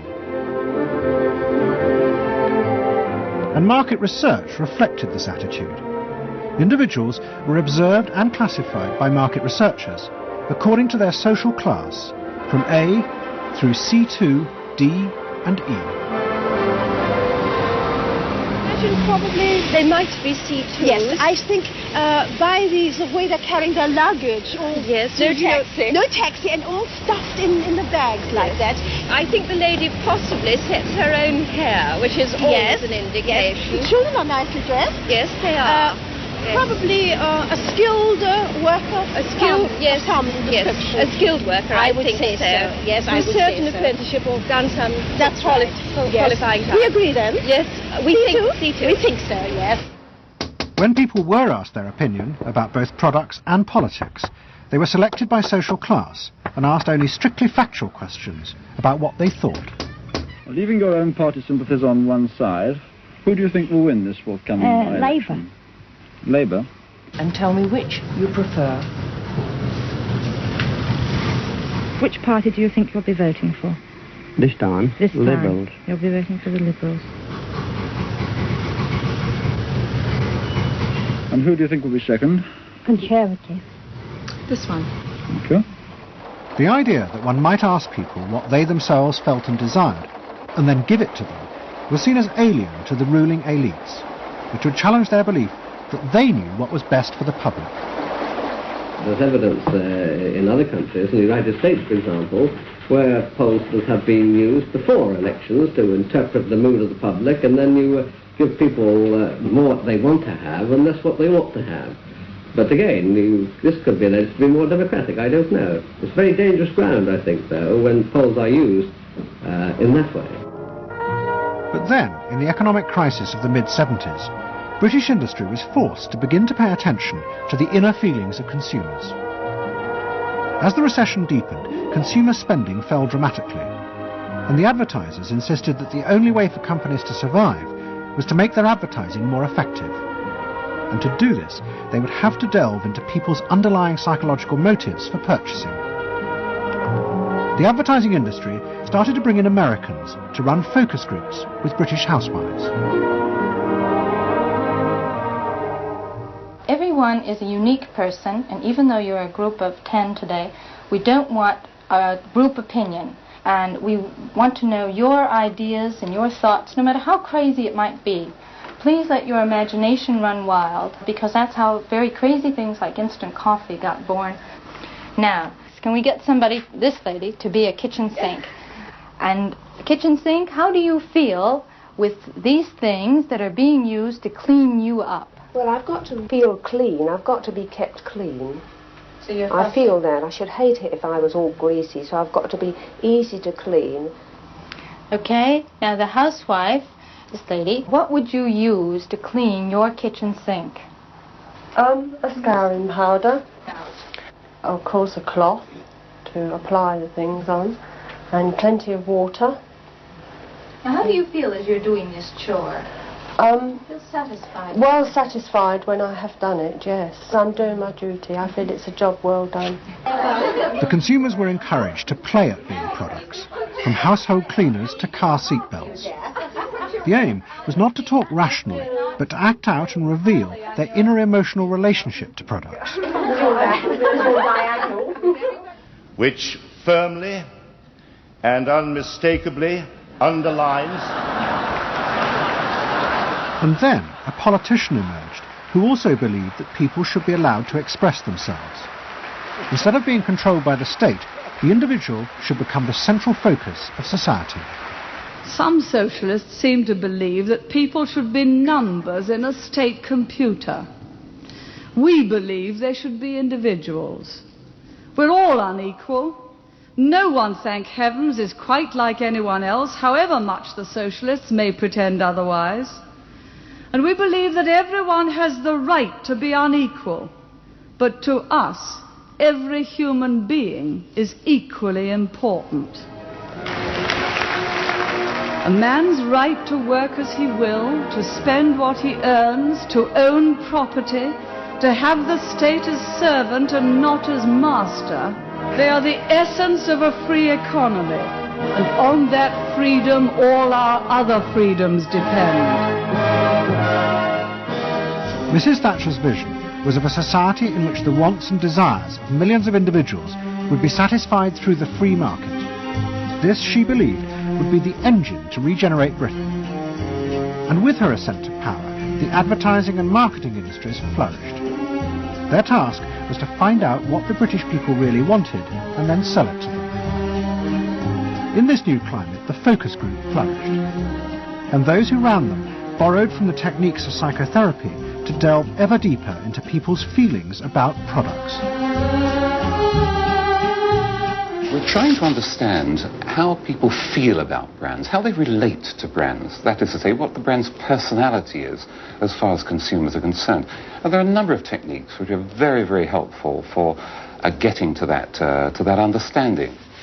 The consumer is given crayons to doodle, to express their feelings, to go inside their own head, pull out their feelings and somehow get them onto paper. And these are ordinary drinkers expressing their feelings about drinking Guinness. Here you see a rich, very female aspect of Guinness. So if you were describing a woman who somehow to you had that character, what sort of person is it? Paula Yates, who used to lay in bed, surrounded with magazines and chocolates like a 50s starlet. Out of this research, the marketeers began to detect a new individualism. In particular, among those who had voted Conservative for the first time in 1979. They no longer wanted to be seen as part of social classes, but to express themselves. And crucial to this were the products they chose to buy. We identified that there was this trend towards what might be called individualism, where people wanted to still be part of a crowd, but to express themselves as individuals within it, to have their own personalities, to be, I suppose, their own men. I didn't want to be the same as everybody else. I wanted it to be a little bit different, a little bit individual. It's quite individual upstairs. It's not remarkable, but I think it's quite individual. It is expensive. It's Italian. It's Italian, it's expensive, and it's good quality. A little bit different. Yeah, we want to set our own standards, so nobody else has got what we've got. We just didn't want it be the same as everybody else. We just want to be different. Business responded eagerly to this new individualism, but it soon became one of the main forces driving the growing consumer boom in Britain. Using the data from the focus groups, manufacturers created new ranges of products that allowed people to express their individuality. Business also recategorized people. They were no longer divided by social class, but by their inner psychological needs. If the primary need is security and belonging, we call the groups mainstreamers. If it's status and the esteem of others, then it's aspirers. If it's control, it's succeeders. And if it's self-esteem, it's reformers. And this new marketing culture began to take over the institutions previously dominated by a patrician elite, in particular the world of journalism. The assault was led by the profession of public relations. In the past, PR had been seen as seedy and corrupt, but now it became a glamorous business, promoting products and celebrities.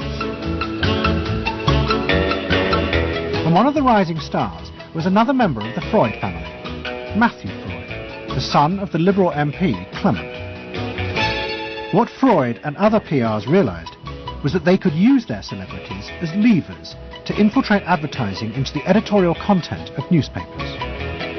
The newspapers were offered exclusive interviews with celebrities, but only if they also agreed to mention products made by Freud's corporate clients, in terms dictated by the company. What happened with Freud's was that you effectively got some kind of product placement, or even the manufacturers of the product got some degree of control over how their products would appear in print. So if, for example, you did want to write about Caprice's passion for stuffed crust pizza, you would sign a contract which guaranteed that you would mention the firm Pizza Hut in at least twice in certain positions in the introductory paragraph of the article, that you would agree to run the Pizza Hut logo at such and such a size in such and such a place, and of course that you would agree to run the enclosed pictures of Caprice eating her stuffed crust pizza. There was no choice about how you would run this article in the press. You were effectively told how to run the article in the press. By Freud's? By Freud's. It's a rise of the corporate culture and the rise of business. To traditional journalists, this infiltration of advertising into the editorial pages was a corruption of their profession. But to Mrs. Thatcher's allies, like Rupert Murdoch, who owned The Sun and The Times, it was part of a democratic revolution against an arrogant elite who had too long ignored the feelings of the masses.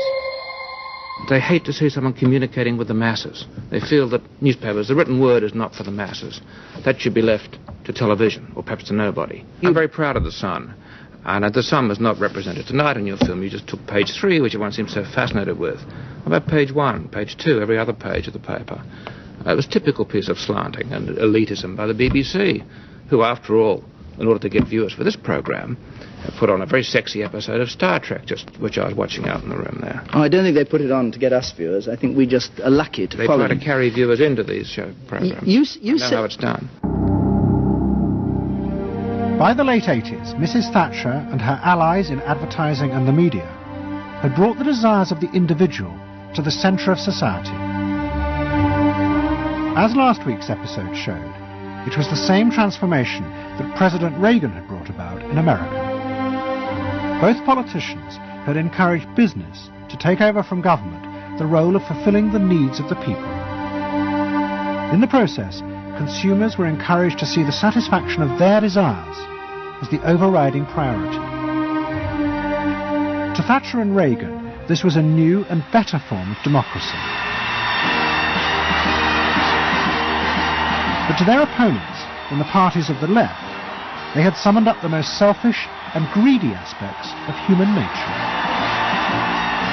Ronald Reagan and Margaret Thatcher both embraced an economic philosophy that says the unit of judgment was not only the individual, but it was the individual's personal satisfaction, the individual's own unique happiness and well-being. It was, in a sense, the triumph of regarding individuals as purely emotional beings who have needs and wants and desires that need to be satisfied and can be satisfied unconsciously. It goes way back to the early part of the 20th century, to Freud, to notions of the unconscious, the assumptions that we are, in terms of our rational minds, we're little corks bobbing around on this great sea of hopes and fears and desires of which we are only dimly aware. And that the role of a marketer, the role of somebody selling something, including a politician, is to appeal to this great swamp of desire, of unconscious desire. The left believed the opposite, that the way to create a better society was not to treat people as emotional, isolated individuals, but to persuade them to realize that they had common interests with others, to help them rise above their individual feelings and fears. Let me assert my firm belief that the only thing we have to fear is fear itself. Nameless, unreasoning, unjustified terror, which paralyzes needed efforts to convert retreat into advance. This idea had flourished in America in the Depression of the 1930s. President Roosevelt, faced with the chaos caused by the Wall Street crash, encouraged Americans to join together in trades unions, to set up consumer groups, and to pay for a welfare system for those trapped in poverty. His aim was to create a collective awareness which would become a powerful weapon against the unfettered power of capitalism, which had caused the crisis. That idea had driven the Democratic Party for 50 years. But now, Roosevelt's inheritors railed vainly against the effects of the self-interest encouraged by President Reagan. There is despair, Mr. President, in the faces that you don't see. Maybe, Mr. President, if you stopped in at a shelter in Chicago and spoke to the homeless there. Maybe, Mr. President, if you asked a woman who had been denied the help she needed to feed her children because you said you needed the money for a tax break for a millionaire or for a missile we couldn't afford to use. The worst thing Ronald Reagan did was to make the denial of compassion respectable. He said, you've worked hard, you've made your money. You shouldn't have to feel guilty about refusing to throw it away on people who choose to be homeless and who choose not to work. That's what he said. He said it with an elegance and a kind of benign aspect that disguised its harshness. You think we can do anything about it? Well, why not? If we can work together now to look after the lives of the people here, I don't see why we couldn't work together afterwards to clear up the mess and help build a better world in which these things can't possibly happen. The qualities we've learned from comradeship and common suffering are not going to be wasted after this war. It's out of experience like ours that the new world will be built. That same idea of marshalling the collective force of the masses to challenge the entrenched power of wealth and business had also led the Labour Party to power in Britain after the war. But in the 80s, Labour, like the Democrats in America, lost election after election as millions who had once voted for them switched their allegiance to the Conservatives. There it is, going blue just about everywhere, sweeping the country, the rural parts of Britain now have gone blue. For they are the party of yesterday, and tomorrow is ours. In the face of this, a growing number within the Labour Party became convinced that if they were ever to regain power, Labour would have to come to terms with the new individualism. One of them was an advertising executive called Philip Gould, who had been a lifelong Labour supporter.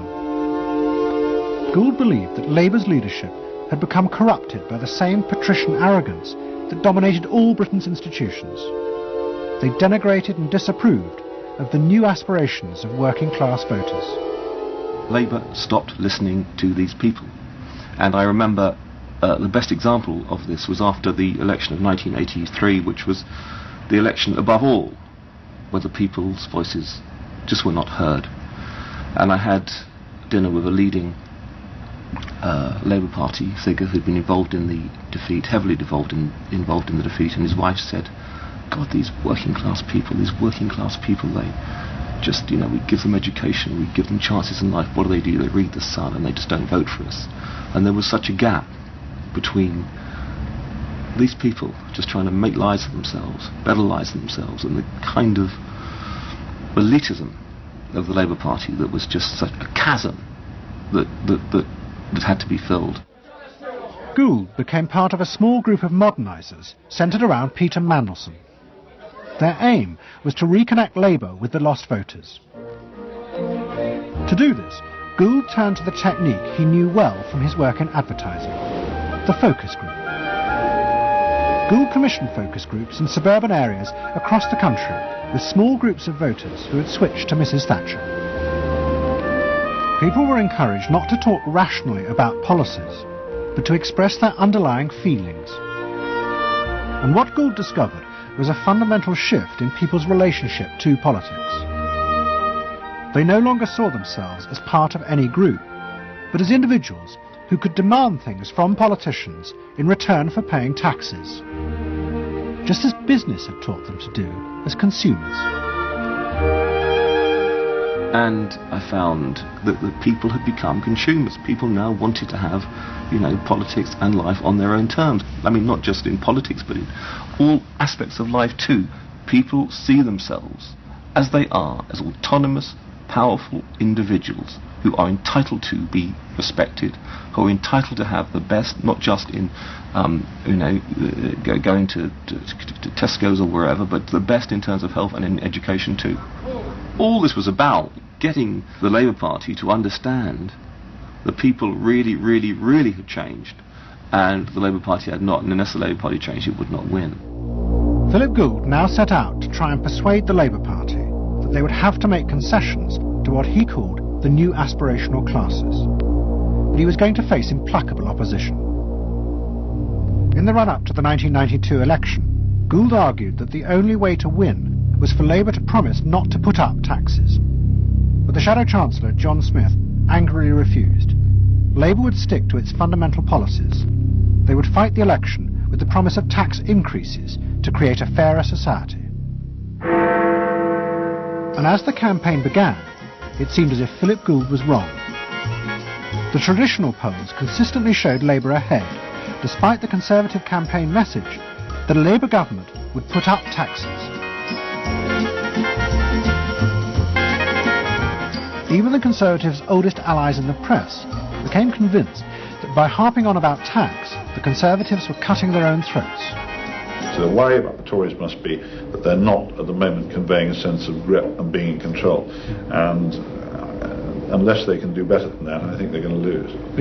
The other thing is that they still say that they are going to go on and on with this one single message of tax. And I think, part of the difficulty this morning was that you had a whole lot of people who've been going to the same press conference for 7 days, had virtually the same message thrust at them, and are kind of getting bored and restless and hitting back on it. I think the media sense a big story coming in the Tories being defeated. And the Labour Party too was convinced it would win and finally return to power. It's now time to meet the men and women who will form the next government. Labour Chancellor of the Exchequer, John Smith. And now, it is time for the next Prime Minister, Neil Kinnock.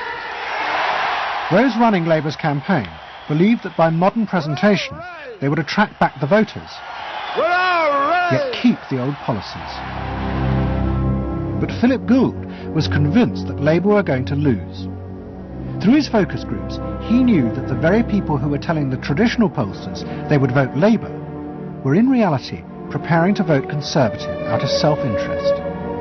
But they were too embarrassed to admit it. And John Major also knew this, because his focus groups were telling him the same thing. What do you make of the poll which puts Labour 5 points ahead? Sir, it's one to the Daily Mail, sir. Feel out in the streets that matters. It's feeling good on the streets, is it? It is feeling good on the streets, yes. Has been feeling surprisingly good on the streets for some time. Quite surprisingly, quite out of line with opinion polls. Don't ask me to explain it, but the deal's all right. Sir? Anyway, go on. No, lads, you must sit down. We're ready to go. John Major's victory in 1992 was a disaster for the Labour Party.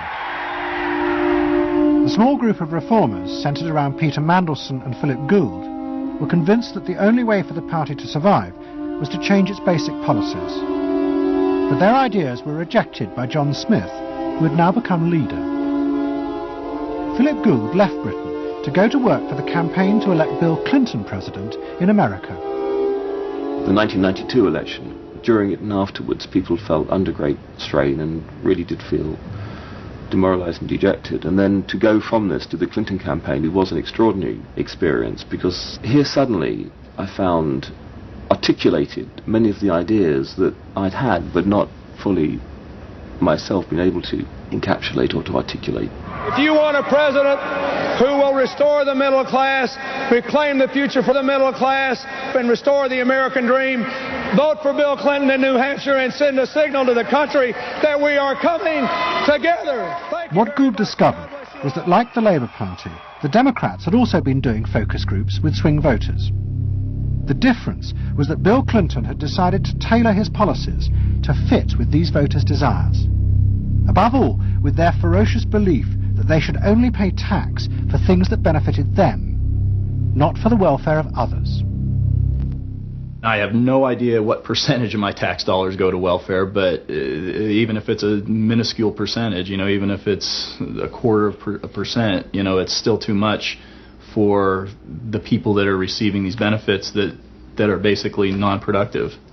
The Clinton team decided that to win, they had to promise tax cuts for these suburban voters. And they also used the focus groups throughout the campaign to check every appearance, speech and policy with them for their approval. What Clinton called the forgotten middle class became central figures in a new type of reactive politics.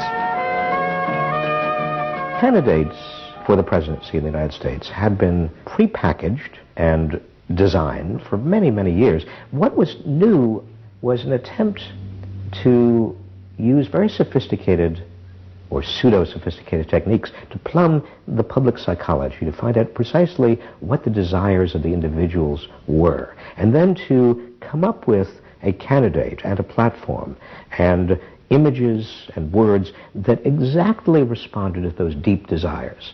This was packaging at a new level. This was polling at an extreme. I'm not going to raise taxes on the middle class. And the middle class needs a break. Government is in the way. It's taking more of your money and giving you less in return. In the name of the hard-working Americans who make up our forgotten middle class, I proudly accept your nomination for President of the United States. Stay focused. Talk about things that matter to people. It's the economy, stupid.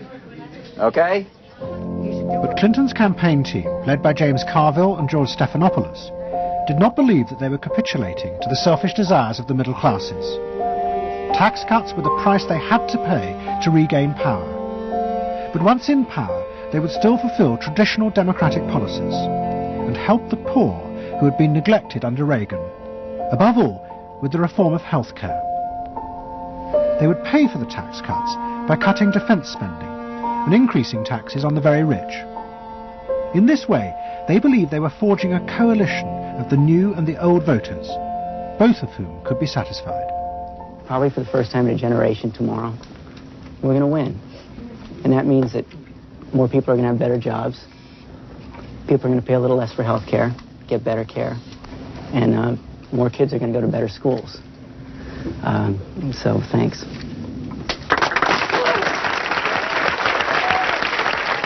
But the Democrats' optimism was to be short-lived.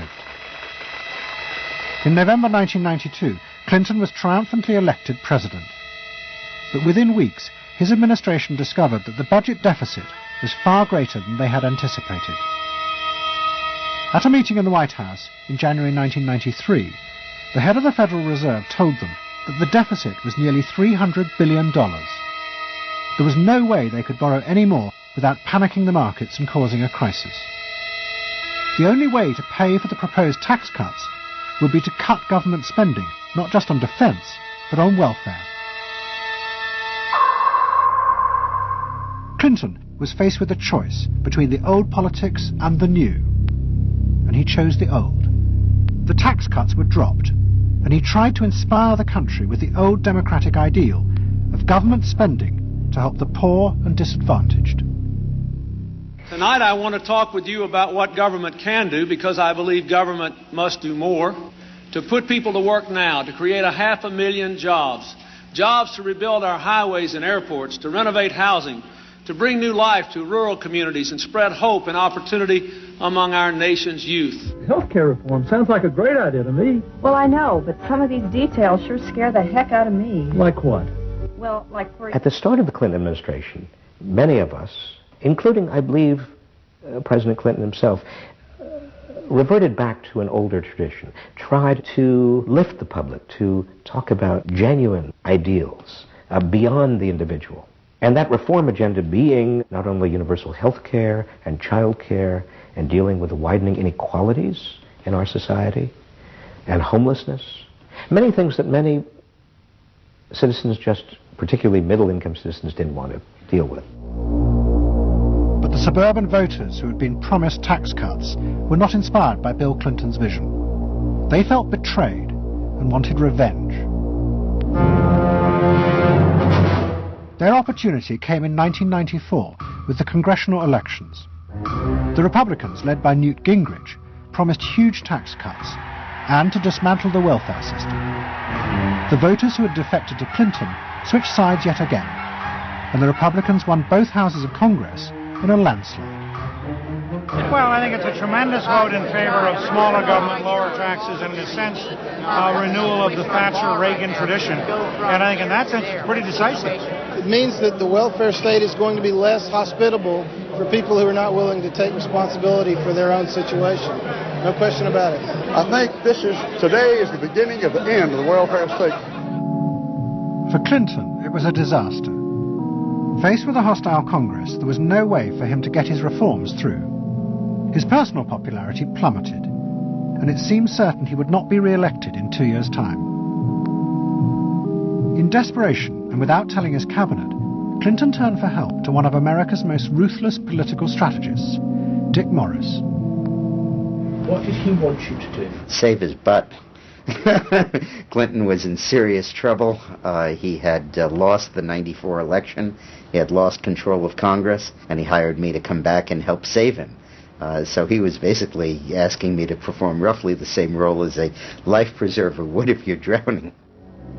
What Morris told Clinton was that to win re-election, he would have to transform the very nature of politics. The crucial swing voters in the suburbs now thought and behaved like consumers. The only way to win them back was to forget all ideology and instead turn politics into a form of consumer business. Clinton must try to identify their personal desires and whims and then promise to fulfill them. If he followed those consumer rules, they would follow him. I said that I felt the most important thing for him to do was to bring to the political system the same consumer rules philosophy that the business community has. Because I think politics needs to be as responsive to the whims and the desires of the marketplace as business is. And it needs to be as sensitive to the bottom line, profits or votes, as a business is. I think that all of this involves really a changed view of the voters, so that instead of treating them as targets, you treat them as owners. Instead of treating them as something that you can manipulate, you treat them as something you need to learn from. And instead of feeling that you can stay in one place and you can manipulate the voters, you need to learn what they want and move yourself to accommodate it. To get inside the minds of the swing voters, Morris brought lifestyle marketing into politics for the first time. He went to one of America's most prominent market research firms called Penn & Schern and commissioned what they called a neuropersonality poll. It was a massive survey of hundreds of thousands of voters, but the only political questions it asked were to find out whether someone was a swing voter or not. All the other questions were intimate psychological ones, designed to see whether swing voters fell into identifiable psychological types. Well, we were asking people like, do you think you're the life of the party? Do you think when you see things that you like to have a list and organize them? Do you typically try to plan things ahead, or do you like to be more spontaneous? Where do you like to go? What sports do you like to play? What would you do with your spouse in a romantic weekend? So we were asking people some very personal questions about their own lives, to try to see were the kinds of people that were likely to change their vote also possessing of certain kinds of personality traits. And in fact they were. The neuropersonality poll allowed the Clinton team to segment swing voters into different lifestyle types. They were given names like pools and patios, or caps and gowns, who were urban intellectuals living in university towns. From this, the team could identify ways in which they could make individuals feel more secure in their chosen lifestyles, just as business had learnt to do with products. Dick Morris called it small bore politics, tiny details of people's lives and personal anxieties which politics had never even thought about or noticed before, but which now had become the key to winning power. It was an America that focused on day-to-day practical concerns. Should I wear seatbelts? Should I stop smoking? Should I wear a school uniform? Is my neighborhood being protected? It was not so much a new individualism as the social order as we had known it had broken down. So we got into people's heads, understood their psychology about lifestyle, about values, what they thought was important, what issues they wanted politicians, and particularly the president, to address. And these issues proved to be very, very different from what the conventional wisdom had suggested. As the election campaign began, Clinton revealed Morris's new approach to a shocked White House. All traditional policies were to be dropped. Instead, he would concentrate exclusively on policies that targeted the worries of the swing voters. V-chips would be fitted into televisions to prevent children from watching pornography. And mobile phones would be fitted into school buses to make parents feel more secure. Dick Morris also persuaded the president to spend his leisure time in the same way as particular groups of swing voters. He sent Clinton on a hunting holiday, dressed in exactly the Gore-Tex outfits a group called Big Sky Families liked. The aim was to reflect swing voters' lifestyles back to them. The Liberals in Clinton's cabinet hated this approach. And I would say, well, Dick, why have a campaign? This was the 1996 campaign. If all the president is going to do is offer up these little bite-sized miniature initiatives that appeal to people's desires, like consumers, buying soap, V-chips that you could put in your televisions so you could make sure that your children did not have pornography, and school uniforms. Why talk about them? They're so mundane and they're so tiny. And he would say back, if we don't do this, we may not get reelected. And I would say, what's the point of getting reelected if you have no mandate to do anything when you're reelected? And he'd say, what's the point of having a mandate if you can't get reelected? Isn't the ultimate goal getting reelected? But Morris's new politics were an extraordinary success. Clinton's ratings among the swing voters began to soar. And Dick Morris, along with the marketeer Mark Penn, took effective charge of making White House policy. Mark Penn set up a huge call centre in an office block in Denver. And every night, hundreds of telephone operators called swing voters in suburbs across the country to check with them every detail of policies that Clinton was proposing. The policy was made by a group of people manning telephones in Denver, Colorado, placing calls to voters in places like Westchester and Pasadena, and asking them what they wanted from their government, and asking them very specifically about specific policies that Bill Clinton was considering. Would you be more likely to support him if he offered this particular government service, or if he offered that one? Those people told them what they thought. Mark Penn transmitted that to Bill Clinton, and it came out of his mouth. So essentially it was suburban voters in the 90s were creating American domestic policy, and some of its foreign policy as well. Right. Yeah, Mark Penn was polling on questions like whether we should bomb in Bosnia, things like that. Morris also insisted that Clinton make a symbolic sacrifice of the old politics to convince the swing voters to trust him. In August 1996, Clinton signed a bill which ended the system of guaranteed help for the poor and unemployed. Welfare would be cut back after 2 years in order to force people into work.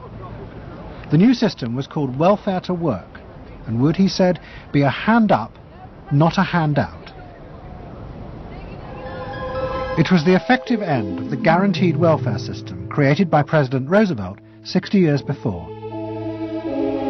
For many in Clinton's cabinet, it was also the end of the progressive political ideal that Roosevelt had represented.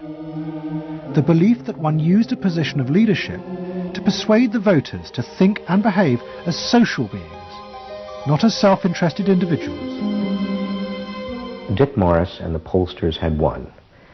And by that I mean that the people who ultimately got to the president, shaped the president's mind, were those who viewed the voters as just a collection of individual desires that had to be catered to and pandered to.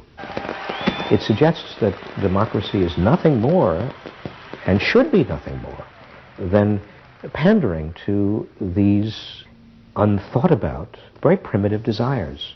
Primitive in the sense that they are not even necessarily conscious, just what people want in terms of satisfying themselves.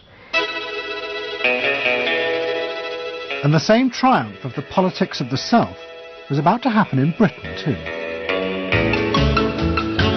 In 1994, Tony Blair had become the leader of the Labour Party, and the reforming group centred around Peter Mandelson became all-powerful. Almost every night, Philip Gould ran focus groups with swing voters in the suburbs. But this time he was listened to, and the desires and the fears of the new aspirational classes became the central force shaping Labour Party policies. In that period, I was talking to people who used to vote Conservative and were considering voting Labour, and they understood that they are financially pressed and that there are limits to the extent to which taxation can be improved. They think that crime is an issue that matters to them and should be respected. They want welfare to go to people who deserve welfare, not to people who do not. This was seen of by many in the Labour Party as selfish. I never saw that it was selfish. I believe that a dad or a mum doing their best for their family isn't selfish. They're just doing their best for their family, and that's what people do. A crackdown on those who make life hell in their local neighbourhoods through noise or disturbance. Law and order is a Labour issue today. Philosophy of campaigning is, let's concentrate on swing voters, let's focus group them to find out what they want and what will appeal to them, and let's just relentlessly push those themes in the election. Something is happening to you. After promising to put money in your pocket, the Conservatives are quietly taking it away. Philip Gould was crucial because he gave the raw material, if you like, for these politicians to do this kind of politics. In that when he came up with stuff, they'd follow it, pretty much without exception. Blair himself would pore over these sort of 12-page memos and say, well, this is what we must do. We want people to earn more, to consume the good things of life. We want people to pay lower taxes. Gordon Brown says the Labour government would hold the main tax rates unchanged. The Labour government will not increase the basic rate of tax. I want to make it clear that I will not increase tax. In fact, the Labour Party does stand for Middle England. Those that aspire to do better, to get on in life, and be ambitious for themselves and their families will do better with Labour. Groups of 8 people drinking wine and nibbling, Cheerios, what they thought determined effectively everything that the Labour Party did. And although those running the campaign liked to portray the new approach as their invention, it was in fact copied from the Americans, even down to the phrases that the American marketeers had tested on their swing voters. Peter Mandelson and his team were in the United States watching what we did and copied almost verbatim our approach in their 1997 campaign. The benefit system should be about giving people a hand up, not just a handout. Mandelson's not a fool if he's anything. He saw something that worked, so why not do it? And I can remember reading their manifesto and saying to myself, they just took it lock, stock, and barrel. On one hand you're proud, and on another hand you're bitch. And as in America, Labour was forced to drop policies that would not directly benefit the swing voters, even if it meant sacrificing its fundamental principles. The commitment to public control of industry, which was enshrined as Clause 4 of the party constitution, was dropped. The aim of Clause 4 had been to use the collective power of the people to challenge the unfettered greed of business. But now, Tony Blair was faced with crucial voters who no longer saw themselves as exploited by the free market. They saw themselves as individual consumers who were fulfilled and given identity by what business delivered them. The new Clause 4 promised not to control the free market, but to let it flourish. Business is more powerful than government. It is quicker, it is more creative. Business is the lifeblood of the country. From this come all the benefits that society needs: employment, investment. I think, frankly, there is only one party getting business right, and that's New Labour. What New Labour did suits people who exert power in society not through the political system, or not through the democratic political system. So it suits big business, and it suits entrenched interest, and it suits the status quo. Those three things, of course, just off the top of my head, being the things that the Labour Party is supposed to be, a counterforce to. What that means is big business get to carry on exerting their power behind the scenes, getting their way, because there's no countervailing pressure. Countervailing pressure isn't going to come from, 8 people sipping wine in Kettering. Here he goes, turning an awful lot of other blue seats red as well.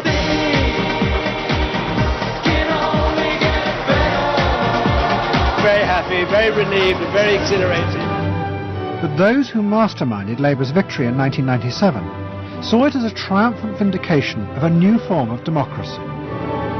By understanding and fulfilling people's inner desires through the focus group, they were giving power to individuals, not treating them as faceless groups who were told by politicians what was good for them. I don't see the focus group as some marketing tool.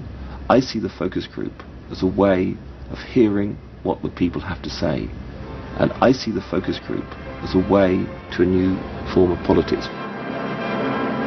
What the people give, the people can take away. We are the servants, they are the masters now. 1997 was, I think, fundamentally important in that. Because I think it is the end of the elitist politics that's dominated Britain for so much of the last 100 years.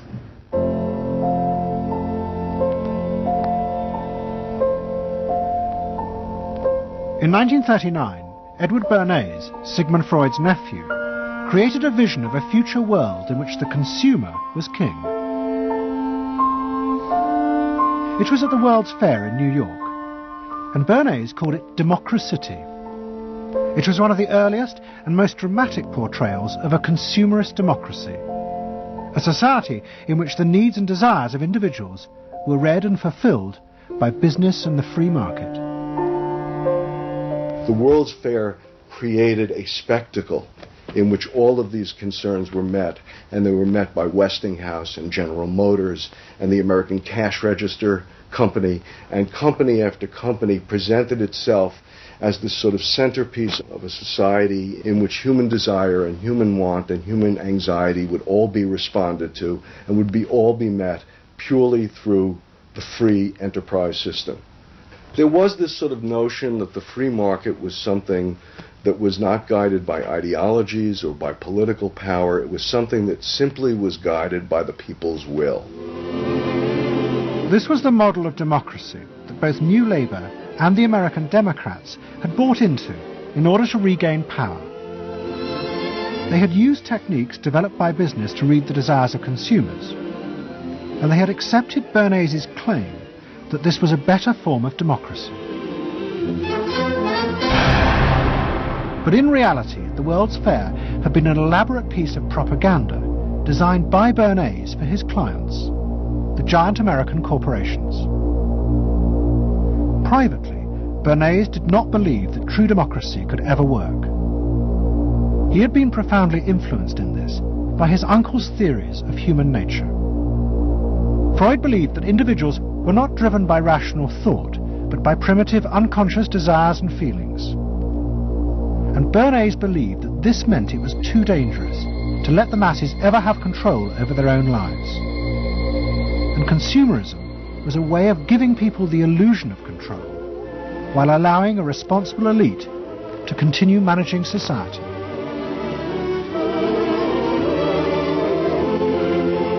It's not that the people are in charge, but that the people's desires are in charge. The people are not in charge. The people exercise no decision-making power within this environment. So democracy is reduced from something which assumes an active citizenry to something which now increasingly is predicated on the idea of the public as passive consumers, the public as people who essentially what you're delivering them are doggy treats. The problem for New Labour was that it believed the propaganda. They took at face value the idea promoted by business that the systems invented to read the consumer's mind could form the basis for a new type of democracy.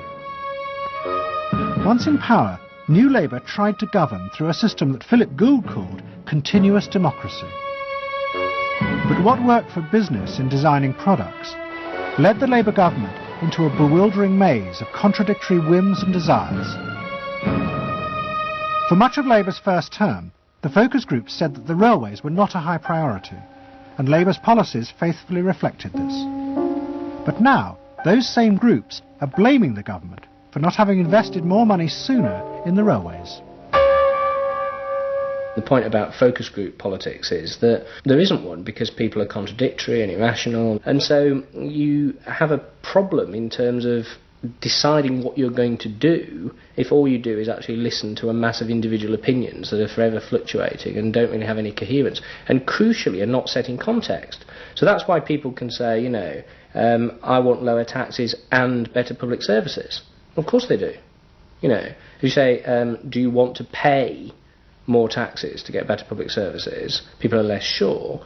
They then don't believe that if they do pay more taxes, they will be spent on better public services. So you end up in this quagmire where, you know, and the truth is a politician has to say, look, this is what I believe. I believe that you should pay slightly more taxes to make better public services, and I pledge that I'm competent enough to actually use that money wisely. Do you want that? Vote for me, yes or no. And that's what Blair has failed to do. Tony Blair turns around and sort of tries to feed back to them what they already believe, and given what they believe is sort of a load of individual, incoherent, contradictory nonsense, that's all he has to offer. And then he wonders why people don't get him. You know, the answer they don't get him is because they're looking for someone to do something that they can't do themselves, which is actually come up with a coherent political opinion that they might have faith in. New Labour are faced with a dilemma. The system of consumer democracy that they have embraced has trapped them into a series of short-term and often contradictory policies. There are now growing demands that they fulfil a grander vision, that they use the power of government to deal with the problems of growing inequality and the decaying social fabric of the country. But to do this, they will have to appeal to the electorate to think outside their own self-interest. And this would mean challenging the now dominant Freudian view of human beings as selfish, instinct-driven individuals, which is a concept of human beings that has been fostered and encouraged by business because it produces ideal consumers. Although we feel we are free, in reality, we, like the politicians, have become the slaves of our own desires. We have forgotten that we can be more than that. That there are other sides to human nature. Fundamentally, here we have two different views of human nature and of democracy. You have the view that people are irrational, that they are bundles of unconscious emotion. That comes directly out of Freud. And businesses are very able to respond to that. That's what they have honed their skills doing. That's what marketing is really all about. What are the symbols, the music, the images, the words that will appeal to these unconscious feelings? Politics must be more than that. Politics and leadership are about engaging the public in a rational discussion and deliberation about what is best, and treating people with respect in terms of their rational abilities to debate what is best. If it's not that, if it is Freudian, if it is basically a matter of appealing to the same basic unconscious feelings that business appeals to, then why not let business do it? Business can do it better. Business knows how to do it. Business, after all, is in the business of responding to those feelings.